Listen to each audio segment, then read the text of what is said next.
Nation. We're back.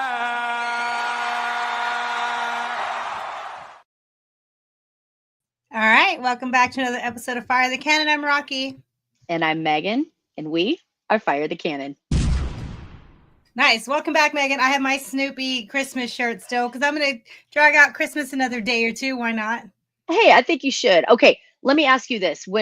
Are you a take down the tree person, like right after Christmas? How long do you leave your Christmas decorations up? A little after the New Year, depends. Yeah. Usually a little after the New Year. The outside ones this year, normally I go all out with like all the inflatables and all the lights and all the things. This year, meh.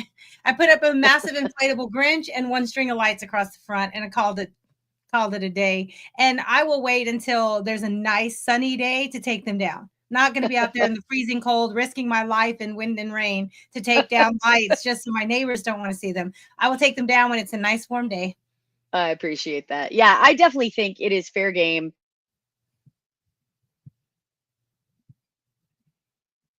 Crazy stuff up and I put all the effort in. I want to go through until at least January. I like my house lit up. I like my place sparkly and pretty. Keep them up. I'm one of those people. I'm sure I annoy everybody in the neighborhood when I do it, but whatever. I put the effort in. I want to see my sparkly, shiny lights for a little while at least. I mean, if it was up to me, we'd have Christmas lights all year long, but I know that's the thing. Okay, so this Christmas, I know you got to hang out with your family. I got to hang out with my family. My mom makes tamales. She makes the passed down recipe. You've had my mom tamales. This year she made chicken, bean and cheese, and pork. And apparently people think my family doesn't know anything about tamales because people literally wanted me hanged and imprisoned, and somebody said death penalty. I mean, this is my family's recipe of homemade tamales. And in my family and all my cousins and lots of friends and people I went to high school and grew up with, lots of people, we put ketchup on them. And before people have a heart attack, because people were like personally offended by that, we everybody knows we also kind of live in Mexico half the part of the time too. And there, when you order pizza, it comes with ketchup. It comes with ketchup. They don't give you Parmesan, or they give you packs of ketchup with your pizza. Ketchup is the thing, and people are like, that's the what? Like, come on, we can put whatever you want. I don't cry when people put crazy shit on their corn dog. So people were like so offended. This is like my abuela's recipe, and my abuela gave me ketchup. So just because your family didn't do it doesn't mean it's not a thing. Yes. Listen, I think you get a pass. Like if it's literally your abuela's recipe and they're literally homemade from your family passed down. People buying from the store saying, I wouldn't put ketchup on it. You bought it from the store. Come on. Your mama didn't even make null and void at that point. If your mama didn't make the tamales or your abuela didn't make the tamales, you have no say on what goes on them. If you don't know what masa is, you don't have a say, right? If you didn't have to sit there with a spoon for hours like we had to do, the tamales or whatever. No, everyone puts whatever they want. Some people loved it. Yes, fire ketchup always. And other people were just, they thought you would have thought I killed puppies because I put ketchup on my tamales. But anyway, how was your Christmas? It was good. It was really good. My family lives real close. They're in Round Rock. So we spent time on Christmas Eve. I got to go to my sister and brother-in-law's place, see the niece and nephew, and my parents came over there and we kind of did our little family Christmas there with them. And then Christmas Day, I went over to my parents and we opened our presents and ate too much and drank. And it was just, we watched our movies and it was a good day. It was a good day. So really good little break. We watched a Christmas movie this year, Megan. You'd be so proud. I'm so proud of you. What'd you watch? Christmas movie. No, I'll take that back. We watched, Charlie Brown always and Frosty the Snowman always, but Nadia, one of Nadia's friends from the summer camp she went to, her name is Lee Reyes. She was in the new Dear Santa movie with Jack Black and Post Malone and the mom from Ginny and Georgia. What's that movie? That's that show. Yeah, Ginny and Georgia. Yeah. Ginny and Georgia. Oh, it's so good. The mom, she's in this movie. It's kind of a bad Santa kind of vibe. It was pretty good. It was pretty cute, heartwarming, but pretty cute. So that was pretty fun to see. Kept pointing out when her friend would show up on the screen. Her friend was the bully or something. It was pretty cute. I love it. I love it. So we watched a Christmas movie. I'm proud of you. I'm the crazy one that's watching an insane amount of Christmas movies. With my new gig this year, I wasn't able to do my like 50 Christmas movies in, a month thing, but I'm pretty sure I made it up to 30 even with the new What? gig. So, yeah, I made I it up did to good. one. Yeah, One. I did good. We'll build them up. We'll build them up. I start right after Thanksgiving. So I give myself a little bit of time, and there are definitely, recovery days from football games where I don't feel like doing anything. I'm going to watch a good 3, maybe 4 Christmas movies getting it in. So I made a decent run at it this year. Certainly not my personal best, but a fair run at it, I think. All right. So good to see you, Helio Castillo. Well, hey, and of course, he says Yeah. no ketchup ever on tamales, and that's fine for your family. In my family, all the kids, all the nieces and nephews were lined up passing the ketchup down because we're good aunts and uncles, and we're teaching them how to put ketchup on their tamales. Oh, I love it. I just want to trigger everybody today with the ketchup stories. All right, but let's talk a little bit good news, some really cool stuff happening, a few Texas football highlights to start, and then we are going to get into we'll recap Texas number 5 Texas big win over number 12 Clemson. We were there, so we'll talk about the environment. DKR was lit, was rocking. We'll talk about what we said, what would happen if Clemson wins and what would happen if Texas wins. How did that go? What did we love and hate and worry or excited about? The offense, defense, special teams. So all of that's happening. And then we will talk college football bowl games, playoffs, and then a couple of top stories that we got to share. So let's share a little bit of good news to start with Texas football good news. Colin Simmons was named the Sean Alexander Freshman Football Player of the Year. This is really huge for Colin Simmons. You can see some of the previous winners there. He's the 7th winner. And they shared the video. Sean Alexander shared a video where he was awarding Simmons the award. And I'll show a second of that here. Hey, what's up, everybody? It's Sean Alexander, about to call the 7th Sean Alexander Freshman Player of the Year. It's our 7th award winner. You want to know who it is? All right, you got to wait. Hold on. What up, Colin? What's down with it, dog? I'm chilling, man. How you doing? Blessed, dog. Just pulled up to my auntie house. Beautiful. Waiting on her to come out so I can tell her, give her a Merry Christmas. Merry Christmas to you. Merry Christmas to you, too. You know what it means if I call you on Christmas Day, don't you? What that mean? It means congratulations. You are the 7th Freshman Player of the Year. Congratulations. You are Sean Alexander, the 7th time Freshman Player of the Year. It is you, man. I got you on film. You know what I mean? Filming you right now. Congratulations. Man, you are everything. How you doing, Mama? I'm good. How are you? I'm congratulating your son. I'm doing great. I'm congratulating your son for becoming the Freshman Player of the Year. He just won. Yep. It is the closest margin victory. Yeah, it's the closest victory we've ever had, between him and a couple guys. We had 5 really great finalists, and everybody, Colin won by narrow margins, but he's everything we want to be the representative of the Freshman Player of the Year. So, Colin. How exciting is that? Close margin, another Longhorn with another big award, well earned. Huge impact on the game this year for the Longhorns. Absolutely. And the accolades keep racking up. Again, you don't want to put too much into personal awards, but like Sark says, when the team plays well, the awards will come and they will follow. And that certainly has come to fruition so far. And again, it's just a sign of more good things to come when you've got freshmen getting this much attention at Texas and got a few more years with him. So all good things, man. All good things. All good things. All right. So this is kind of cool. Everyone has a university co-op. They kind of have their version of the signs, like the El Arroyo signs downtown. They have their kind of version where they're, week by week, the game that's coming. They did kind of their best of signs for the year. And I thought that'd be fun to show those because the co-op, everybody loves the co-op. And they had some mad shade this year. And they did the signs that y'all love this year. When Schloss stole was stolen from the Aggies. A Schloss for Aggies is a win for Texas. That's great. Michigan, please, please, please don't steal this sign. Good old Connor Stallions. Yeah, good old Connor Stallions, a jab there. And then the Roadrunners, of course, meet, more like weep. Rude. Now you can lose to the real UT for the OU game. This, of course, the Arkansas, this little piggy getting roasted. Oh, this was one of my favorites. Tamu is the Timu version of UT. Yeah, I thought that one was really clever. That's pretty good. Anyway, so beat Clem and his son, which Texas did, and we'll talk about it. Anyway, those are some of the fun signs that the co-op put out this year. That's always fun.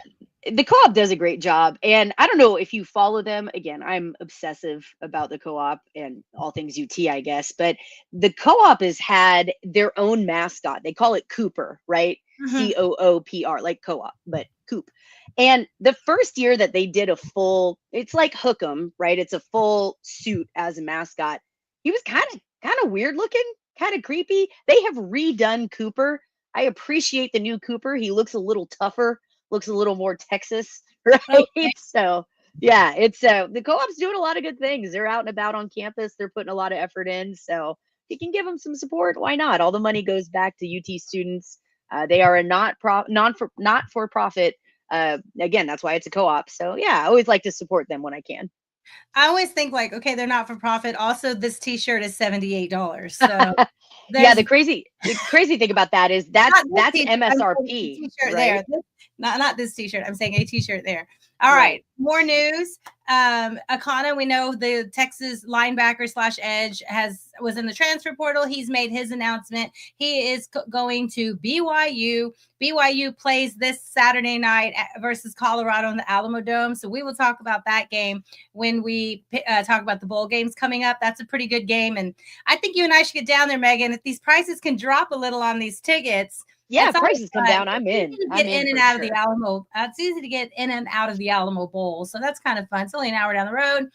So anyway, Akana, good luck to him. We always just say good luck, best wishes. Hope you find your space.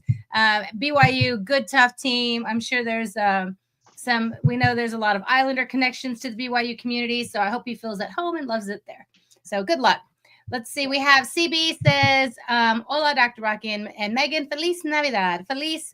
And your niece loves Timu. I know it's not right to say, but I love Timu too. And then he has a question. Are y'all staying in the same place in Atlanta you did for the SEC championship game? I am not. I'm not staying that night. I'm heading back somewhere else because I'm flying out of a different city the next day. So I'm not staying in Atlanta that night because the flights out of Atlanta are too ridiculous. So crazy. I'm staying in a different place to get out of there. But we'll talk about all our Atlanta plans because next week, Megan, Texas is going to play Arizona State in the Peach Bowl. Texas has won 5 of the 6 major New York 6 bowls. They have a chance to get the 6th one this time against Arizona State, coming in 14-point favorites. So we'll talk about that. Yeah, that's right. One more Feliz Navidad, and then we'll move on to the game. Gracias, Miracle Martinez. Yeah, and fun fact on that too. If Texas does manage to win the Peach Bowl, okay, we don't want to count our chickens before they're hatched, knock on wood, do all the things. But if Texas wins the Peach Bowl, they will be the only program in history to have won all of the New Year's 6 bowls. Yes. So pretty cool, pretty good opportunity. That's a neat thing for Texas. One more, win trivia, meaningless trivia parties kind of tidbit there. To get to New Year's 6 bowls is really difficult. To get to all 6 of them is even more difficult. To win all 6 of them, pretty amazing. So should Texas pull it off next week, they would be the only team, like you said, to have all 6. That's exciting. Yep. All right. So let's go ahead and talk some Texas football. You and I were at the game, at the big game. The environment was amazing. We showed last week this doofy guy talking about how, the fans won't be up for it. And it's too much to ask for them to be at, DKR at Christmas time, whatever. It was packed. It was sold out. It was 99, 80, 98%, whatever. Longhorns. Clemson did have some fans. They showed up. They were graceful, fun fans, but it was Longhorn Nation, loud and proud. This is a little video that Texas football put out of DKR. They called it DKR After Dark.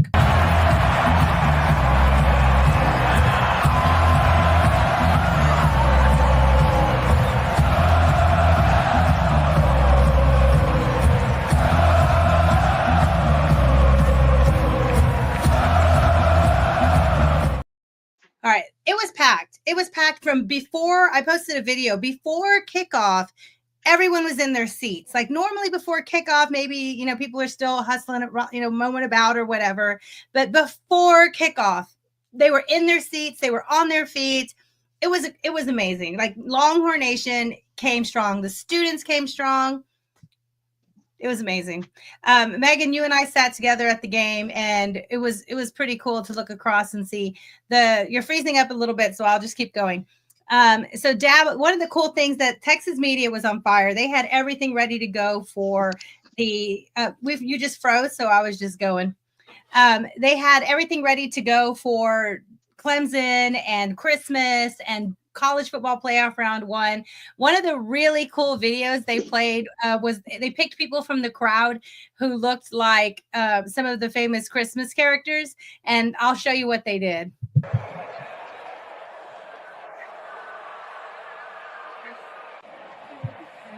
So they have little Hermie the elf from the Rudolph the Red-Nosed Reindeer, and then they found somebody in the crowd who looked like Santa. And then they put the Grinch, and they did Dabo. That was pretty funny. That was really funny. Like, well done, Texas media. They got lots of love all over social media for some of the good stuff they had. What was your thoughts of the atmosphere at DKR on Saturday, Megan? Yeah, I thought it was one of the best atmospheres that we've ever had at DKR. I thought it was rocking. The fans were loud. The fans were ready for it. So for Texas's first playoff game ever hosted at DKR, man, I don't think you could have asked for much more. The light show was incredible. The fans were ready. And again, credit to Texas's creative team for, like you brought up, the Grinch. They had all kinds of stuff ready. And look, I did want to bring up one thing because there seems to have been some debate about this. I think you and I are both on the same page. I thought the mariachis at the game were awesome. The second that they came on, we were losing our minds. I mean, we were both hyped. I think everybody around us was excited about it. There seems to be some backlash, as always with things on social media. But Rocky, give me your thoughts on that. Mariachis, and those of you in the chat, we'd love to hear from you too. What do you think about the mariachis? I love the mariachis, and not just mariachis, but this particular group, Corazon de Tejas, they were the mariachis that played at Nadia's quinceañera and played with Nadia. And I know, like, some people can say, oh, it didn't pump me up. In our section, people were on their feet. They were singing. Just like there's some songs that come on that do nothing for me, and I just sing along, whatever. If it's pumping somebody up, great. And you can't appeal to all people all the time. And like I had posted on Twitter, like, there's space for everyone. It's a freaking 4-hour event, right? 3.5, 4-hour event. There is time and space for everyone to get their, style or be represented somehow. Mariachis are a huge part of Texas culture, Austin culture. I thought it was really special to have them. They were very talented. Could they have played a more upbeat? Yeah. But there's if you know that song, it's passionate and it gets people fired up. So that's fine. It's not, you can't please everyone all the time. Yes, más mariachis, por favor. That was amazing. They were great, and it's women-led mariachi group, which is even more special. There were 2 groups, weren't there? They had the women-led mariachis, and then the second time that they were played, I thought it was a different group. I thought had 2 groups there. It was the same group, but they had more of the people with them, I think. Okay. It was the same group. Some people were posting like videos of other mariachis who've been at DKR before. But I thought it was 2 different. Well, I need to go back and look at my videos, but I think from my videos, this was the same group twice. But anyway, it was awesome. I mean, there's music for everyone. It's like, when Salt and Pepper is the pregame LCL concert, I'm all in. Right. It was Pat Green on Saturday, and that's not for me, and that's fine. Like, everyone else can go get hyped with Pat Green because, it's not for everybody. Nothing's for everyone, so that's fine. What songs did the mariachis play? They played a Selena song. I think it was Como la Flor. And then they played... I thought it was Big Bitty Bom Bom, wasn't it? No, it was Como la Flor, I think. I have to look at the video I have. Right. And then they played El Mariachi, which a lot of people love and know. And from all the, Robert Rodriguez, very Austin. An Austinite wrote that song. So anyway, that's it. So, yeah, the mariachis riled some people up. but that's okay. Everything's not for everyone, just like ketchup on tamales. You really are triggering everybody today. I love it. Well, you wouldn't believe I literally got I should die for that. Yeah, So, that's you know, insane. that's a them problem, not me. That's insane. Yeah, Yeah. with the atmosphere being loud and proud, was the tailgating before the Clemson game the same, or was it lighter on tailgating? I would say with our group, we had a pretty good showing. It was not our Mhm. biggest tailgate by any means, but there were a lot of people there. There were a lot of people partying. We set up our tailgate the night before, just to make sure that we saved the spot that we've had for 15 years, just in case. But yeah, I mean, I thought it was a good tailgating crowd. Rocky, what were your thoughts on it? There was a lot of people. It was Yeah. because normally we park on the north of the stadium, and so where we walk through, it's the usual crowd. But this is the first time we walked south of the stadium, more downtown, because Mhm. all the usual garages were not available. So we parked Mhm. in a garage over near Schultz's and walked through Bevo Boulevard, which we don't ever usually do because we don't walk that way. Yeah. It was packed. Bevo Boulevard was packed. Smoky's Midway was packed. All of the tailgating all around north of campus, south of the stadium was all packed. Like it was, we knew like this, everyone's show is here. The tickets are sold out. Like I know there was a lot of last minute cheaper tickets, which was great because people bought them and they came. So it Mhm. was packed. The tailgate was packed. It was a great day. Yeah, it Yes. was a great atmosphere all the way around. All right. So let's get into the game then, Megan. Let's talk about the overall big picture of the actual game. How do you feel about this win overall? How do you wrap it up, this win for you? Yeah, I feel like, again, given the excitement, given everything, I was hyped. I am hyped about it. I feel good about Texas going in. Now we're gonna dive into some things that some concerns, maybe a little question mark that we have going through. But overall, the overall feeling, Texas came in, they beat the spread, they handled business, they did what they needed to do. I feel good moving forward. And we've talked about this a little bit. Of course, we wanted to win the SEC championship game, but I feel like a good consolation prize for not winning, making it, but not winning. Texas, the bracket that Texas is in, playing Clemson at home, moving forward to the Peach Bowl, getting Arizona State. I feel good about the momentum that Texas has. I feel good about the matchups and the potential matchups if Texas keeps winning. So, yeah, I mean, I'm feeling hyped. I'm feeling excited moving forward. Are you optimistic, Rocky? How'd you feel leaving the game? Like you mentioned the bracket. I'm sorry, I'm checking something. You mentioned the bracket that lined up well for Texas, and it does line up fairly well. You can see by the odds, Texas being 2 touchdown favorites against Clemson and going right into Right. being 2 touchdown favorites against Arizona State. But it can't be lost that in order to get to the championship game, Texas is going to have to beat the ACC conference champion, which they did. Now they Mhm. got to go beat the Big 12 conference champion. Then they will probably play either the, Big 10 conference champion or a team that is, has only lost to the conference champion by 1 point. So Right. it's not a free ride or just show up with the Texas on your jersey and be in the championship game. No, you have to go beat back-to-back conference champions and probably to back another conference champion. So this is not the easy road. Texas got the easy road again, right? To be super clear, there are no easy roads to a national championship. Right. Let's just put that narrative to rest. On top of that, Texas's strength of schedule. Yeah, there was a lot of hubbub about Texas's strength of schedule within the SEC. But even before the bowl game started, even before playoffs started, Texas's strength of schedule nationwide was up there. I mean, it Right. was, and it is only getting harder. It is only, the strength of schedule is only increasing, right? So agreed. I think it's time that we put that argument to rest that Texas Right. has an easy schedule. There's no such thing as an easy path to a national championship. There just isn't, especially Right. in a 12 game playoff.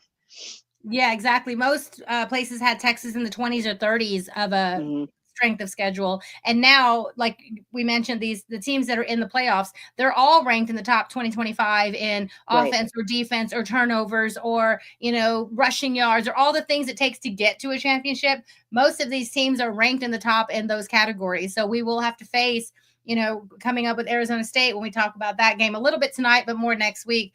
We'll talk about that game, but we're going to go up against an offense that runs the ball and a defense that forces turnovers. So we'll talk about that too. All right. So let's give a little love for some of the players of the game. We know Texas football puts out their players of the game. So let's discuss who they put out and then see if we would have anyone different. And on the comments, you're welcome to put who you would think are the offensive, defensive, or special teams players of the game. Of course, offense, they had to go Trey Wisner and Jaden Blue, and we'll talk about those numbers in a minute when we break down the offense. Defense, Barron Sorrell, and special teams, they gave love to both Ryan Niblett and Maurice Blackwell. Yeah. I can't argue with that. Did you have anybody that you felt got snubbed for player of the game here? When we talk about defense, we're going to give Bill Norton a little love, a name that I don't even think we've mentioned other than when he transferred to Texas and maybe early in the season when he started really getting into that rotation. But not everyone's talking about that goal line stand that he, 15 blew that up. But there's another play I want to talk about where his effort and stamina and fitness and ball awareness was just on display. So we'll talk about that on defense. So I think I would give Bill Norton a little more love there too. And then, of course, we always have to give love to Michael Taft. I feel like every time he's near the ball, the whole crowd goes, oh, with his hits. And he did get beat early, and including one that was his fault that was a touchdown. He did get beat a few times early. I mean, on the first drive and coming back after halftime. But when it mattered most, Michael Taft made some big plays. But I'm going to say Bill Norton is my got to give him love on the defense. And Got to give him love. I like that. I respect that. Yeah. I mean, look, you bring up a good point. Texas wins this game comfortably, right? Beat the spread, wins by 2 touchdowns. But there were some things in there, like we talked about, no easy paths to a national championship. There were some things where Texas got exposed a little bit. Maybe there's some question marks. We've seen this incredible defense, ranked number 3 in the nation overall. But there were definitely some hiccups in there. And we'll talk about that as we dive into the defense. We'll talk about offense, of course, too. But, it wasn't all perfect smooth sailing for Texas in this game. So, Rocky, let's recap this real quick before we dive in and get into the nitty gritty, talk about specifics. I'd like to recap what we talked about on our last show last Friday. Okay. So we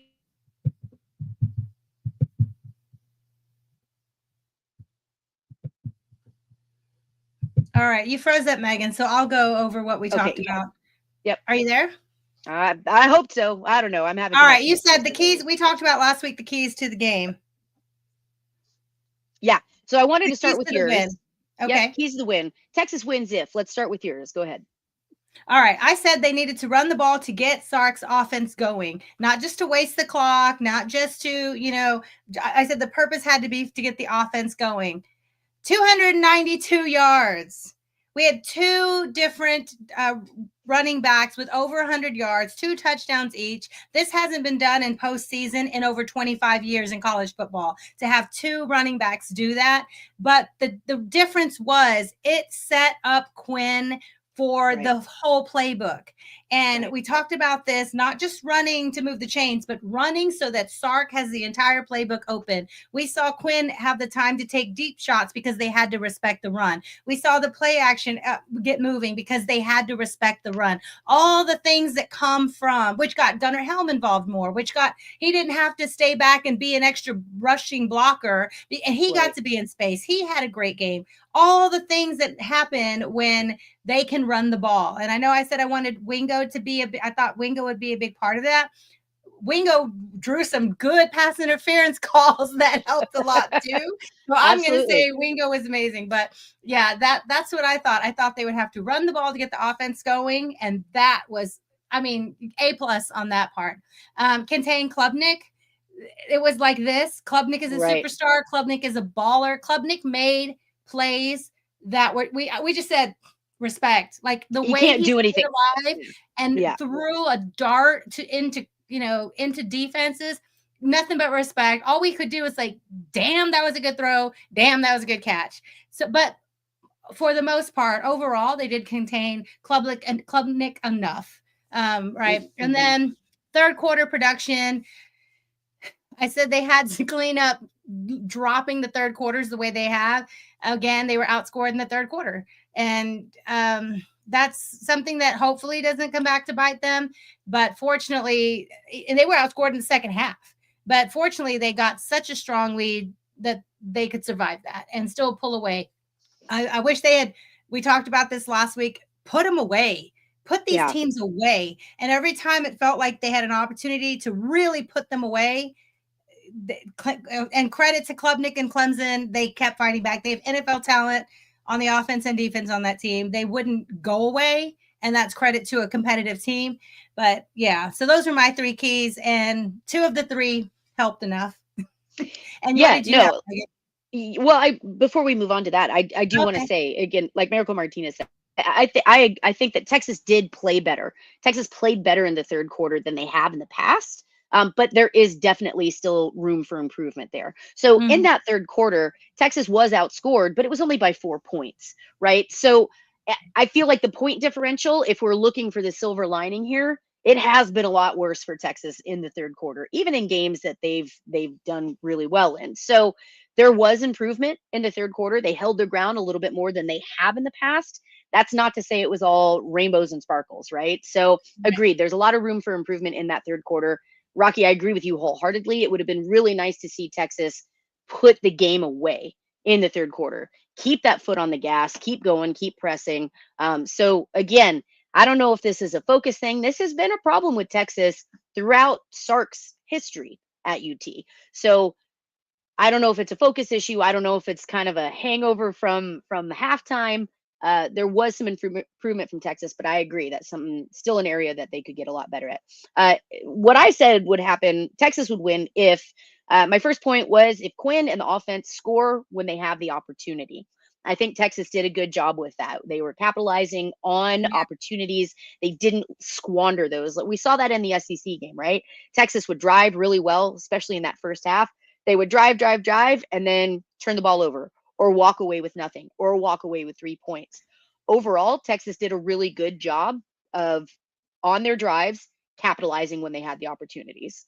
The only place I would say were for the most part, yes. But there was the time where they were up 2 touchdowns. It was the fourth down, and instead of taking the points and making it a 3-possession game,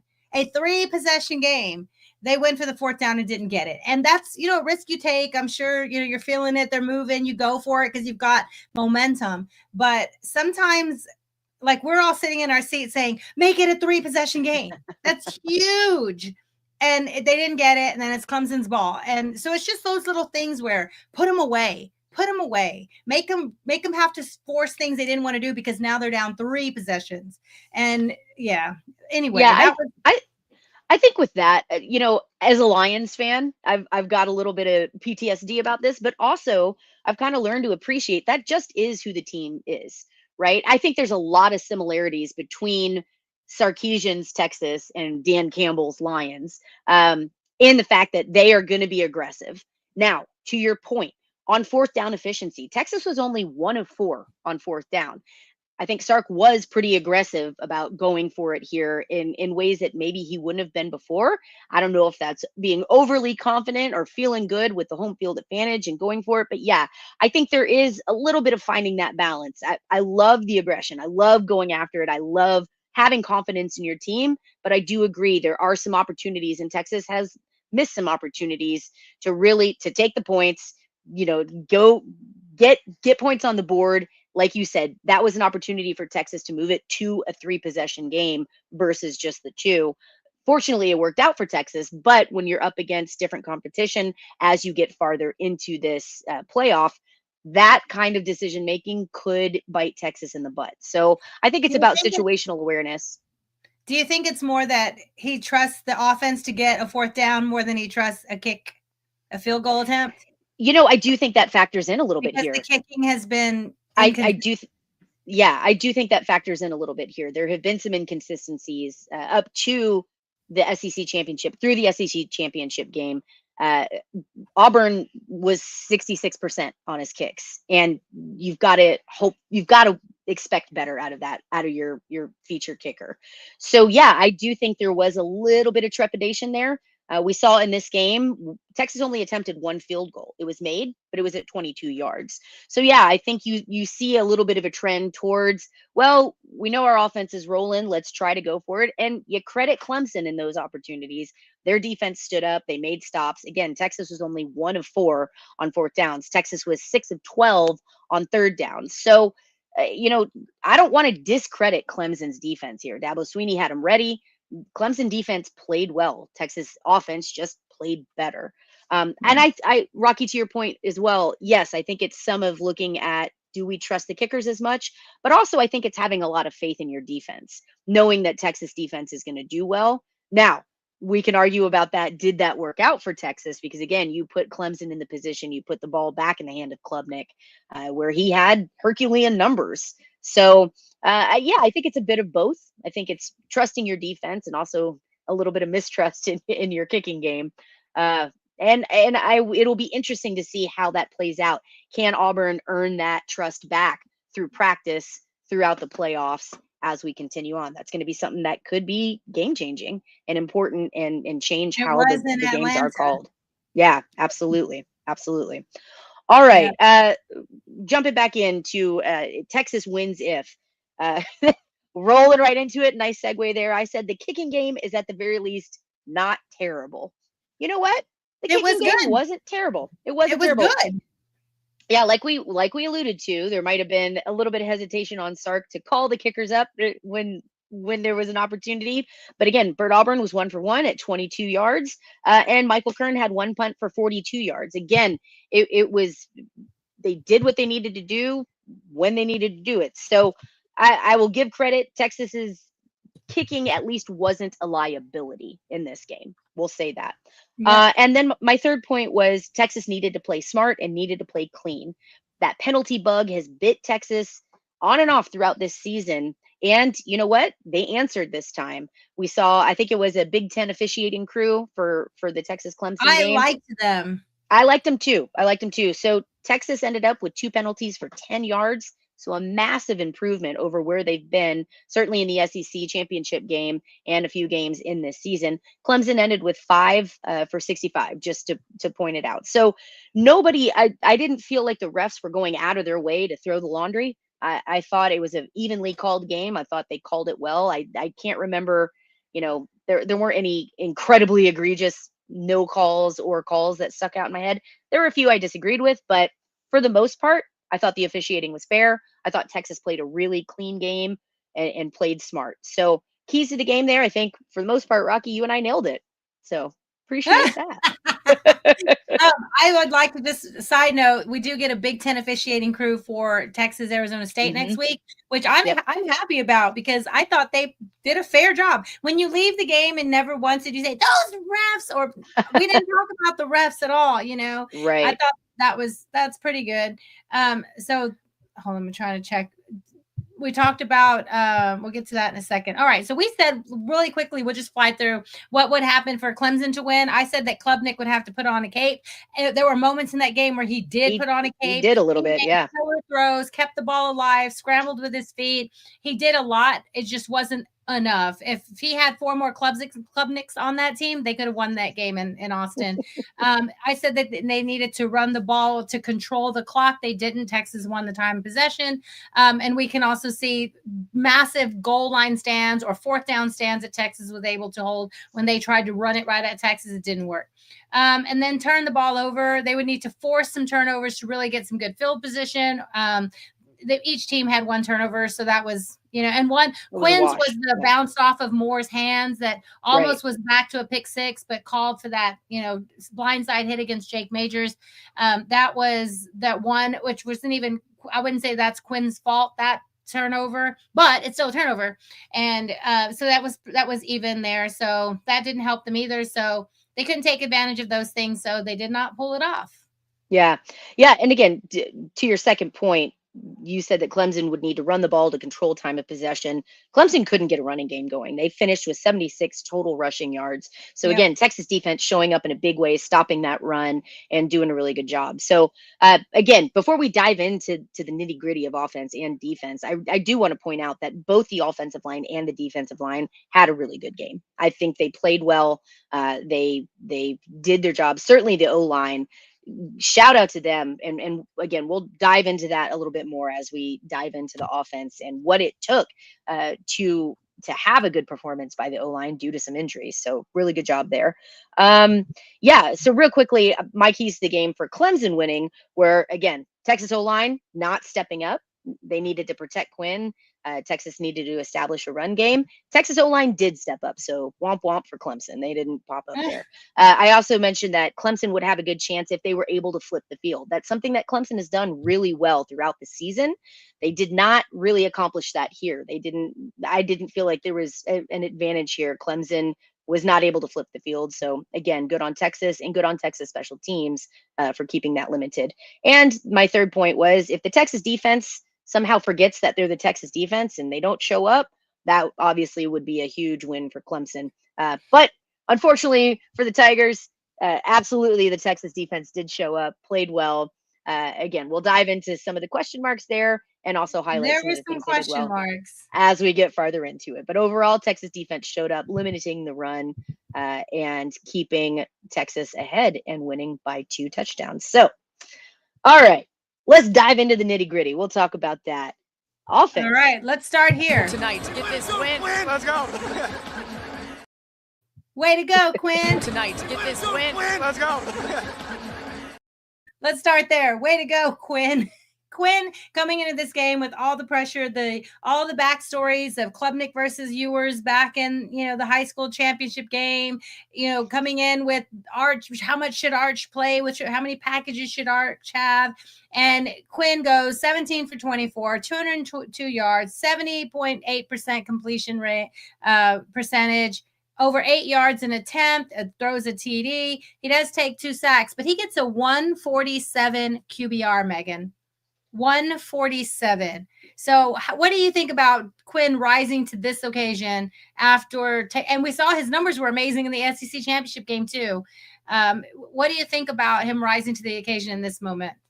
Yeah, I thought he did a really great job. There was a lot of criticism online. I think a lot of it was unfair, some of it fair. There were some questions on how he would perform, but overall, you can't complain about how Quinn showed up and delivered. He was throwing some dimes. He was ready for this game.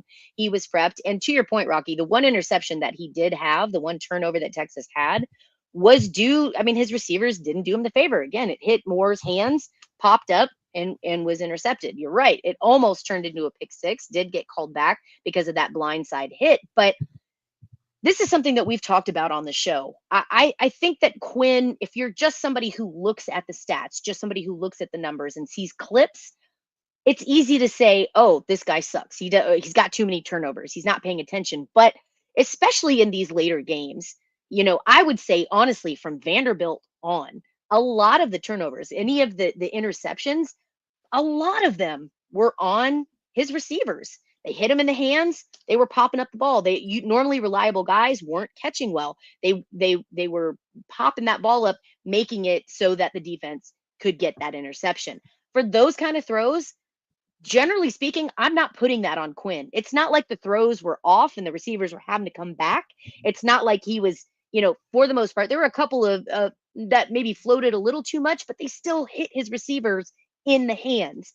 That's all you can ask for a quarterback, right? So in those situations, I'm not faulting Quinn for that. And I think that certainly hurt his numbers as far as the turnovers and interceptions go. But exactly like you said, I wouldn't blame him for that. But yeah, you had spoken earlier about Klubnik putting on the cape. I think Quinn, in his own way, did that for Texas in this game. He was ready. He seemed level-headed. He was prepared, didn't get flustered. And led the offense again on a lot of really powerful drives, got down there, capitalized when they needed to for the most part. I thought Quinn had a great game. And again, he ends with 147 QBR. That's nothing to sneeze at. That's a hell of a performance. What was your thought walking away watching this Quinn performance. I like when he took the game into his own hands, like when he scrambled for that first down at one point when on a long third down. Like there were moments where he knew it was on him to make things happen. I talked about this last week. Don't manage the game, yes. Control the ball, control the turnovers, move the chains, yes. But at some point, just like Klubnik did, you go make a play, which was two different things, right? Go be a playmaker. And we talked about that's what Klubnik is. There were moments where Quinn was a playmaker, and not that that's going to be his style or that we expect him to be out of himself, because he's a cool, calm, collected dart thrower, right? So I did like when he got a little hyped and pumped and ran for that first down and popped up. I like that, and I think that was exciting to see that he's getting that little mojo coming in to this game, but he still stays cool and calm. I think that was really good to see of Quinn. It's back-to-back 12-win seasons. Texas hasn't had that in an eternity, and Texas has that now. I like CB had a tweet that said Texas with back-to-back. Sark now has 2 12-win seasons, more than the Aggies have in their life, I think. So that was pretty good. But yeah, so Texas, I think Quinn is definitely the leader of this team. Yeah. We have I'll show this to you, Megan. Our friend Kyle Umlang posted this about Quinn's. Let me highlight it. Okay, here we go. He posted this about Quinn's stats at Texas. And this is kind of funny because he wears number 3, and he's number 3 in career passing yards, number 3 in single game passing yards, number 3 in career passing yards, TDs, and number 3 in single game TDs. And he wears number 3. Yeah, for as much hate as he gets, at the end of the day, he's getting the job done. And he's getting the job done in the SEC. Yes. Winning the Big 12 on the way out, going to the SEC championship the first year that they're there, up against stiff competition, and now through the playoffs. Again, I understand people's desire to be angry at things and to nitpick. Texas fans are picky. I get it. We have high standards, but you've got to look at the whole package. You've got to look at what Quinn has done. Has he been perfect? Of course not. Absolutely not.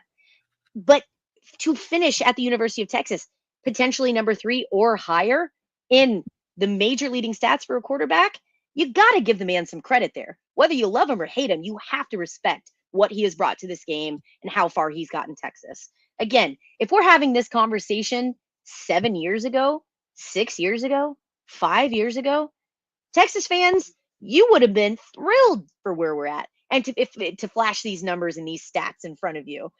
So I suppose back-to-back 12-win seasons. Yeah, back-to-back 12-win seasons. The statistics are great. Again, the job's not done. The goal this year is a national championship, no question. But for where we're at in the season right now, I just hope some of that hate and some of that vitriol calms the heck down online. Stop throwing Quinn under the bus under everything, because he has, in my opinion, risen to the job. He's risen to the moment and done a really great job so far for Texas. All right. So let's give CJ Vogel posted this. Let's give Gunnar Helm a little love. 85.3, the highest graded Longhorn in the win. Graded Longhorn, not just offense, but the highest graded player. And it was so good to see that. And those are the kind of things that happen when the running game gets going. So because we got to get moving. Let's talk about the running game. This was a massive performance for the two running backs that were featured. Jarrett Gibson did play and had a couple of key first down runs. But let's talk about the two superstars of the run game. Over 256 yards rushing on 29 attempts. That is 9-something yards a carry between the two. 4 touchdowns. They each had 2. This is Jaden Blue and Quintravian Wisner. What a bounce back, confidence building, punch you in the mouth. They've had over 200 yards rushing as a team in every game of the last 4 or 5 games except Georgia. So the running game is there. It's just that Georgia matchup is tough. Well, what and again, were you most excited about with that run game? Yeah, I mean, I think we are really seeing that the success of Texas's offense is going to live and die by the running game. Can Texas establish that running game? Give Quinn some time to make some decisions, open up the RPO, open up some options for the receivers. Again, when Texas runs well, Texas wins. And we absolutely saw that against Clemson. Again, I want to give a big shout out to the O-line. This was not a small feat for them, given that we had some injuries with Majors, given that there was some issues with Cam Williams. We know he is out. So Trevor Goosby coming in at right tackle, Hayden Connor stepping up and moving over to center, and then Cole Hudson filling in at left guard. A lot of teams would not be able to have the success that Texas's O-line had there. So credit to the O-line, credit to Coach Flood for what he's done there and how he's prepped these guys. This is something, I mean, we interviewed Hayden months and months ago, and this is something that he was talking about. They've been working at different positions. They work each guy at different positions, seeing where they fill in well, but it's for situations exactly like this. I mean, Coach Flood had these guys ready, and they were making giant holes for the running backs to go through. So again, huge shout out to the O-line for keeping those penalties down, for making those plays, for holding and giving Quinn time and opening up holes for the running backs. But yeah, again, Wisner finishing with 15 carries for 110 yards, Blue carrying 14 times for 146 yards with that long of 77 yards. Wow. This was a clinic put on by Texas running backs. So I think, again, if Texas can maintain this, when Texas runs the ball well, when Texas, it allows them to control the time of possession. It allows them to open up so many more options, give Quinn a little bit more time. And like you mentioned earlier as well, brings Gunnar Hellman, adds a whole new element where Gunnar now opens up not just for blocking, but also as a pass threat, also as a rushing threat. When Texas can establish that running game, Texas has success. So amazing to watch that. Really great to see. And again, we're watching history being made right now at the running back position. Right. So we know Sark always has 1,000-yard receiver rusher. That's just what he does. Every year he's been a head coach. CB mentions Blue and Wisner could both go over 1,000 yards this year. We remember about halfway through the season, we were worried like that streak's going to be broken. It's not going to look like he's going to get that 1,000-yard rusher. I keep saying receiver, rusher. Mm-hmm. And here we are. We see Quintravian Wisner. Sorry, I'm looking at two things. Quintravian Wisner with 973 yards. Like CB mentioned, just 27 yards away from 1,000-yard rusher. And then we see Jaden Blue. Could he get 290 over the next 3 possible games? If Texas keeps winning, this is possible too. So to go from we're not going to get 1 to it's possible that we get 2, likely we get 1. That's some pretty good stick-to-itiveness to this with this run game. And even though you mentioned in light of the O-line, challenges and the having to step up, everyone's been praising Trevor Goosby for not just coming in on the right, but coming in on the left, and how he's so smart to get both sides of his brain working that way. And Hayden Connor, love for him stepping in at center, which is a really tough position.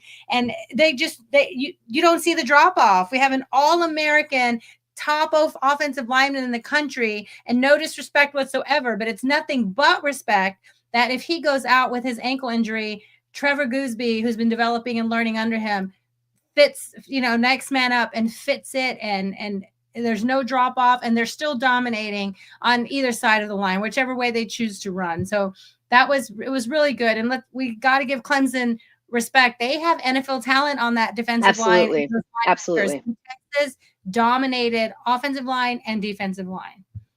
So, yeah. All right, let's go ahead and move into the defense then. Is there anything else you want to wrap about the offense, or are you good to move to the defense? Good to go.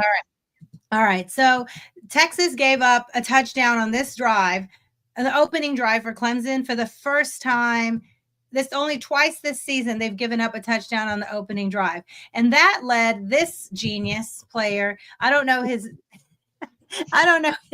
name, number 0 for Clemson, to do the night, when they got up 6-0. He thought they were going to roll. Texas goes on to score 3 touchdowns in a row on them or whatever.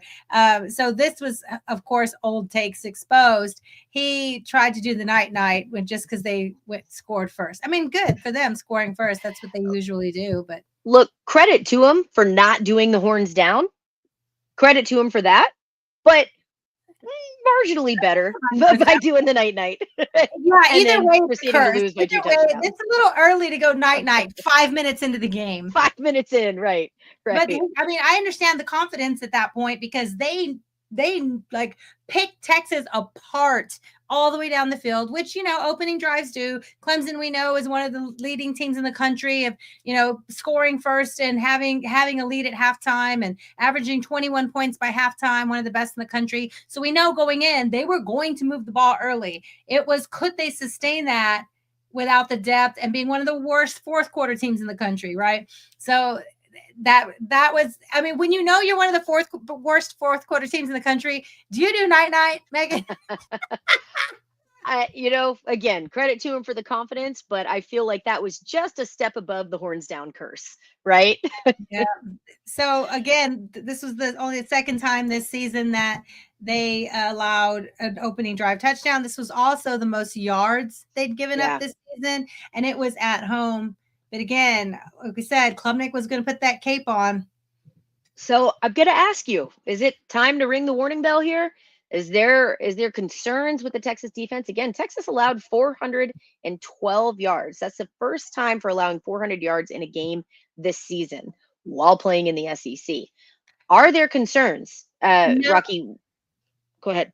I'm sorry. No, and I'll say why. Because we saw Texas shut down that run game. They totaled, you mentioned it earlier, 76 yards total rushing for the game. Mm-hmm. They had no answer. I was taking pictures throughout the game of, they put up on the screen the stats, rush yards, passing yards, you know, things like that as it goes. And I was like, they can't run the ball. They cannot run the ball. So just like last season, when Texas would get these big leads, everyone would panic, and rightfully so, because the secondary struggled last year. But rightfully so, they can't run the ball. They make teams one-dimensional. And what do? Start throwing all over Texas, just trying to get 5, 10, 15 yards and see what they could get on Texas. And that's what happened with Cade Klubnik and crew, right? The fighting Cade Klubniks. They came out and started throwing the ball more second half because they had to play catch up, down 3 scores, right? And even when they got within 1 score, Texas pulled away again. So they had to throw the ball. So I'm not too worried about that. I know Manny Muhammad, he got picked on big time in this game and against NFL wide receiver talent. Let's look at this. Let's look at this. Handoff, stuffed, Adams down at the 1. Texas. You can see Muhammad at the end when they got that stop. He's like, "Oh, thanks, man, on me," or whatever. You know, like you can tell his body language that he knew. Not that ever the loss is ever on one person, but he knew he was getting picked apart on that drive when Clemson was really fighting to get back in it, and the team defense stood up together. Yeah, absolutely. I mean, when it mattered most, the defense came together and solidified. But you know, this is something that I said earlier too, is that Muhammad got picked on. My dad, actually, we were talking about this during Christmas. He actually rightly pointed out, it's not necessarily that Muhammad got picked on. They were actually both targeted about 9 times, 8 to 9 times. Malik Muhammad was targeted 8 times, allowing for 120 yards on 6 receptions. So it's not necessarily that they were singling him out. It's just every time they did throw his way, he had the mismatch. I think the most he's ever getting up before the Saturday was like 40-ish yards. Like, right. The reason we never talk about him is because he's shut down corner on he's his been side. An island. Absolutely. And you know, it wasn't his day that day, but the team came together, and he's going to take that to the film room, and he's going to come back even better next week. Yeah, absolutely. I think this is a good opportunity for Texas. I mean, again, you much rather be reviewing your mistakes and how you can fix them after a win in the playoffs than you want to after a loss. So Texas really stood up, to your point. They stood up. They had that goal line stand. And I also want to point this out. That goal line stand was incredible. We gave Bill Norton some love. Rocky, you shouted him out a little bit earlier in the program. We're going to continue to give him love because that was some grown man-ass football. Let's play it. Yeah, let's play it. Clemson 4th and goal at the Texas 1-yard line. Hands it off. He'll not get there. The Longhorns stop again. Bill Norton plugs the gap. The defensive stand of the year was a few weeks ago in College Station. It's been upgraded. The defensive stop of the year is tonight in Austin, Texas. All right. The defense Absolutely is electric. here. Absolutely. But Bill Norton, again, if you watch that, he's in the middle of the block. And what he does while he is being blocked, literally just puts that hand out, damn near stops him with it on his own. Had Bill Norton not done that, we're talking about a different score. But the thing I wanted to point out, we talk about this goal line stand. It was absolutely incredible. It certainly made this game much more comfortable for Texas. But at this point, Texas was still up. Still up. This wasn't to tie the game. This wasn't to, bring it within 2. This would have brought it within 1 score, right? Yep. So Texas, again, defense really stood up, even though individual performances, there were a few that could have been a little bit better. As a whole, the defensive unit stood up when it mattered the most and still put Texas in a very comfortable position in the win. All right, so let's give Bill Norton the love. And I mentioned this earlier. I know that goal line stand was huge. We can hear Craig Way calling it the biggest goal line stand of the year. But I have to show this clip. They were showing it as a way of the pressure Gilbo got on Klubnik, where he threw like this wonky pass that ended up being a fumble, right? And his own team recovered it. But watch Bill Norton in this play and his hustle, and he never stops until the end of the whistle. It's one of the reasons they won 10 games this year. Klubnik stepping up, looking downfield. Instead, he's hit. He gets out of there, and eventually the ball comes out. They have not ruled yet whether he got rid of the. He hustles up to make sure the quarterback's taken care of. The quarterback's taken care of. He sees the ball. He hustles until they're down with the ball there. I mean, that kind of hustle late in the game. Yeah. I think those kind of things, like that's not on a stat sheet, right? Gilbo gets credit for that sack, but the way he was just so impactful and impacted the game. I think and he's been doing that week after week, and I'm glad he's getting this moments of like really getting to shine and be highlighted, because that was a pretty good moment for him, and we're happy to have him. Absolutely. And we'll talk about this a little bit next week when we're previewing the Peach Bowl. But you got to wonder if Bill Norton's going to have a little extra motivation against Arizona State, being the grad transfer from Arizona, former rival. Yeah. Oh, yeah. That's a good point. And also, some of the coaching staff and other players. And yes. All right. So we got to give love to Michael Taft. We remember Jordan Whittington's moments when anything big would happen. He had that special bond with Bevo. I know you've talked about that a lot, his special bond with Bevo. So first, let's look at Michael Taft's 4th down hit to keep the game a two touchdown game late in the game. Let's look at the hit from one angle, and then we'll watch it from an angle where he's celebrating with Bevo. Here in this first round game in Austin, Klubnik has an incomplete pass, a huge hit, and it's Michael Taft, the former walk-on turned All-American, that makes a hit on the wide receiver TJ Moore. Okay, and then Zach Dimmitt posted this video of Taft making the hit, and then you can hear, this is the best one because you can hear the whole crowd go, "Ooh!" And then Taft goes running to Bevo. Here in this first round game in Austin, Klubnik has a.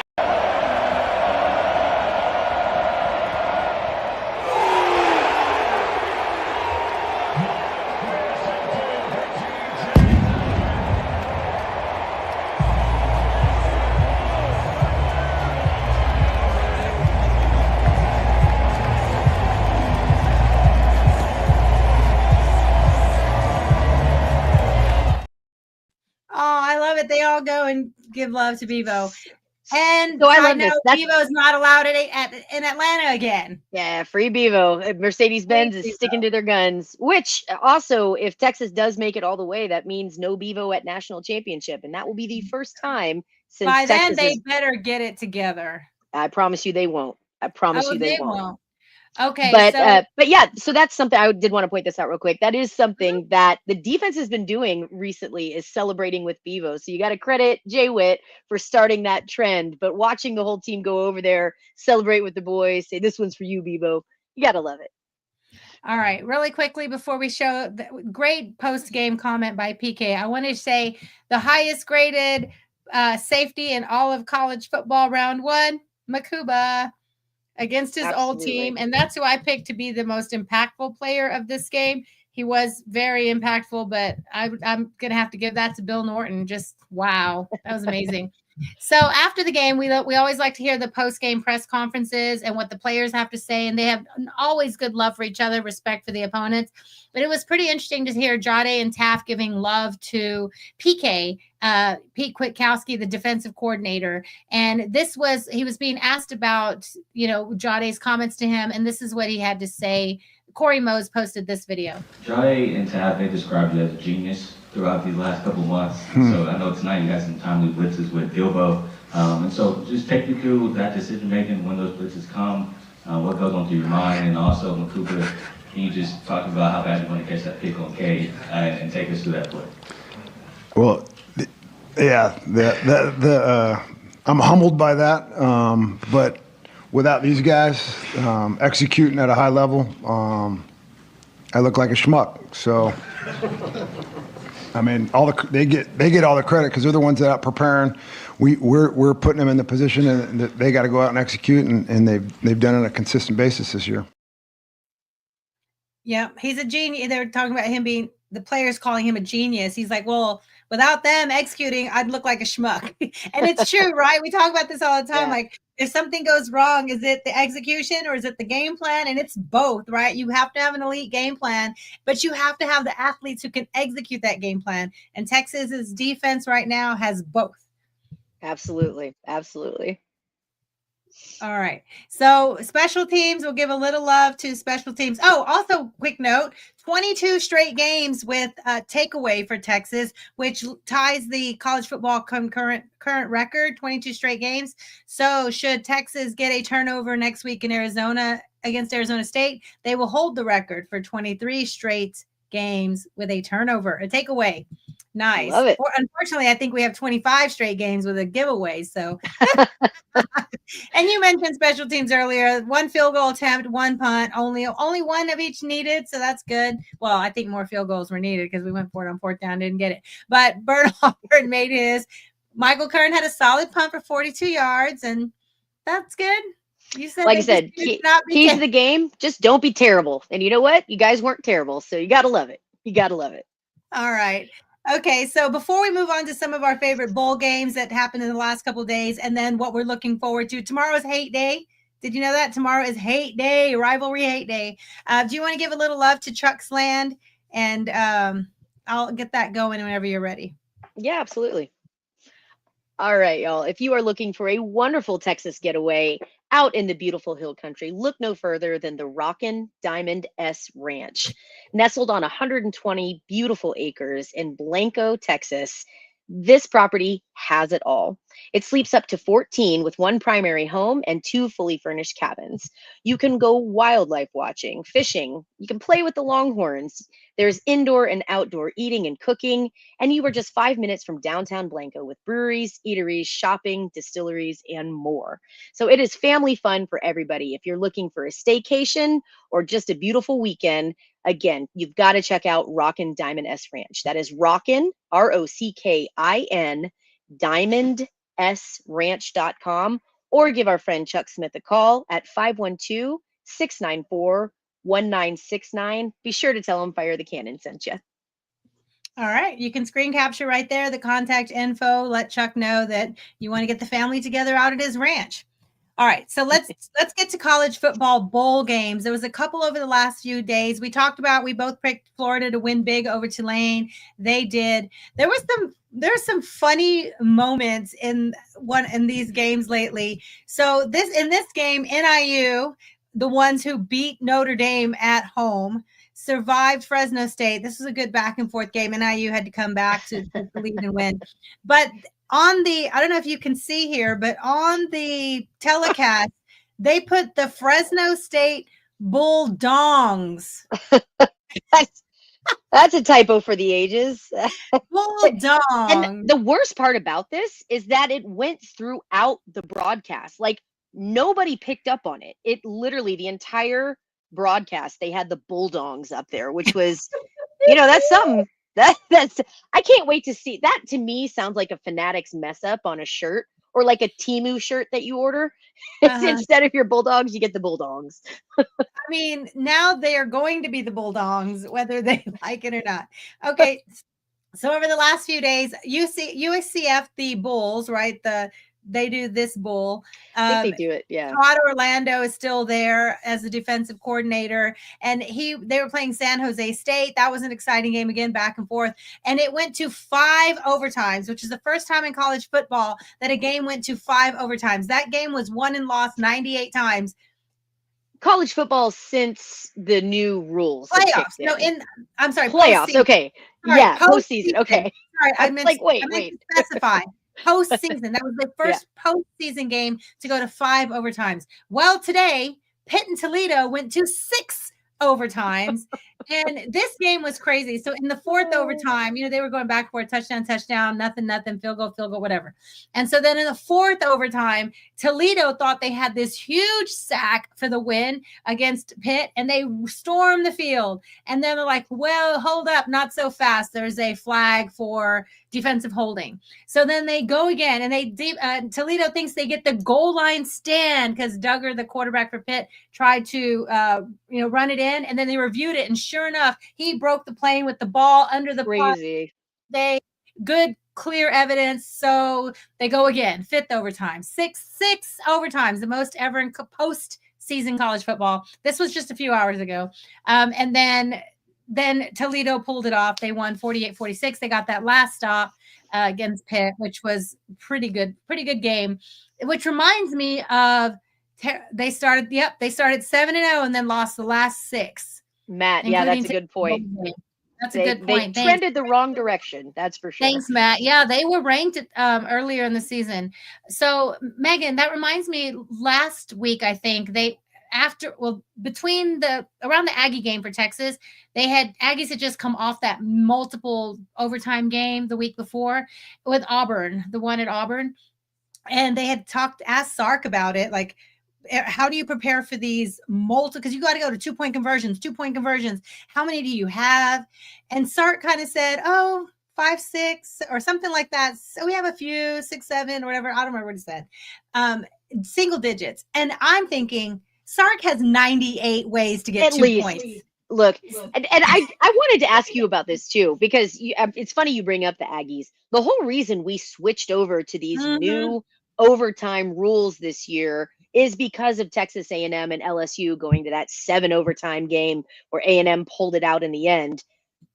I haven't seen a drop off. I know that they changed the rules to try to shorten the games and to shorten these overtimes.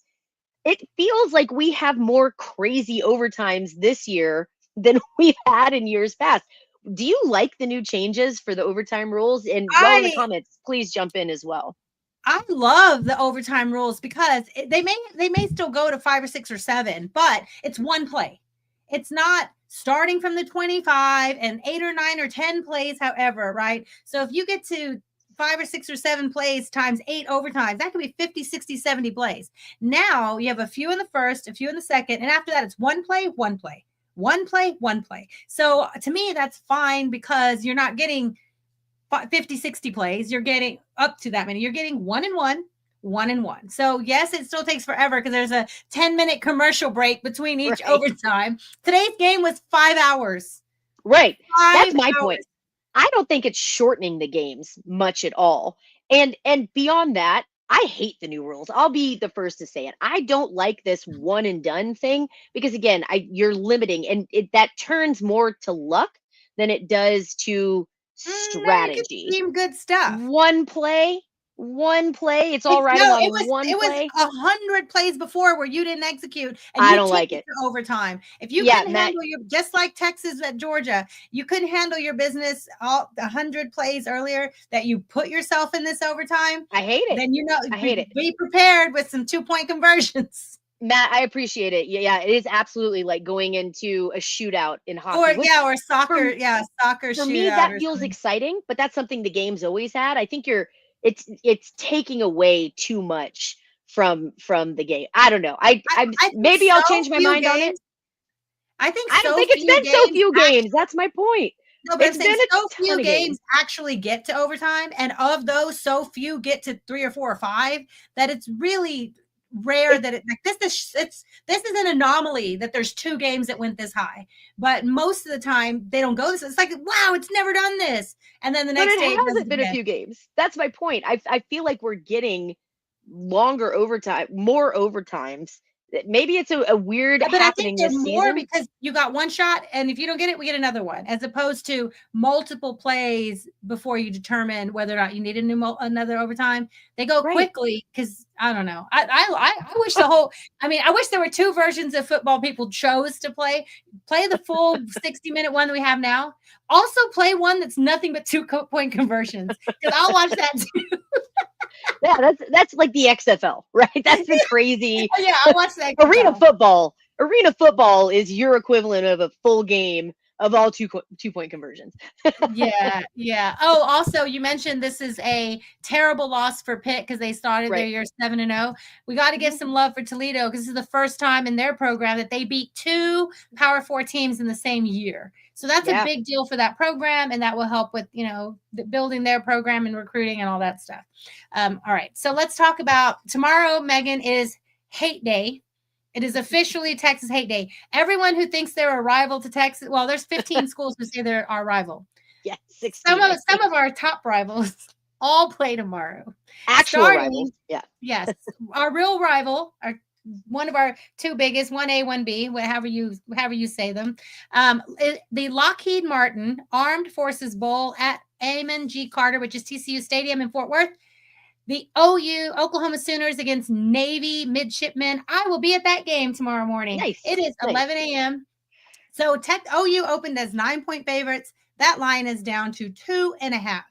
Last time we saw Navy, they put a beating on 11-1 Army. OU ended with a big loss at LSU, but they did get that big win over Alabama at home. Any thoughts on this game tomorrow?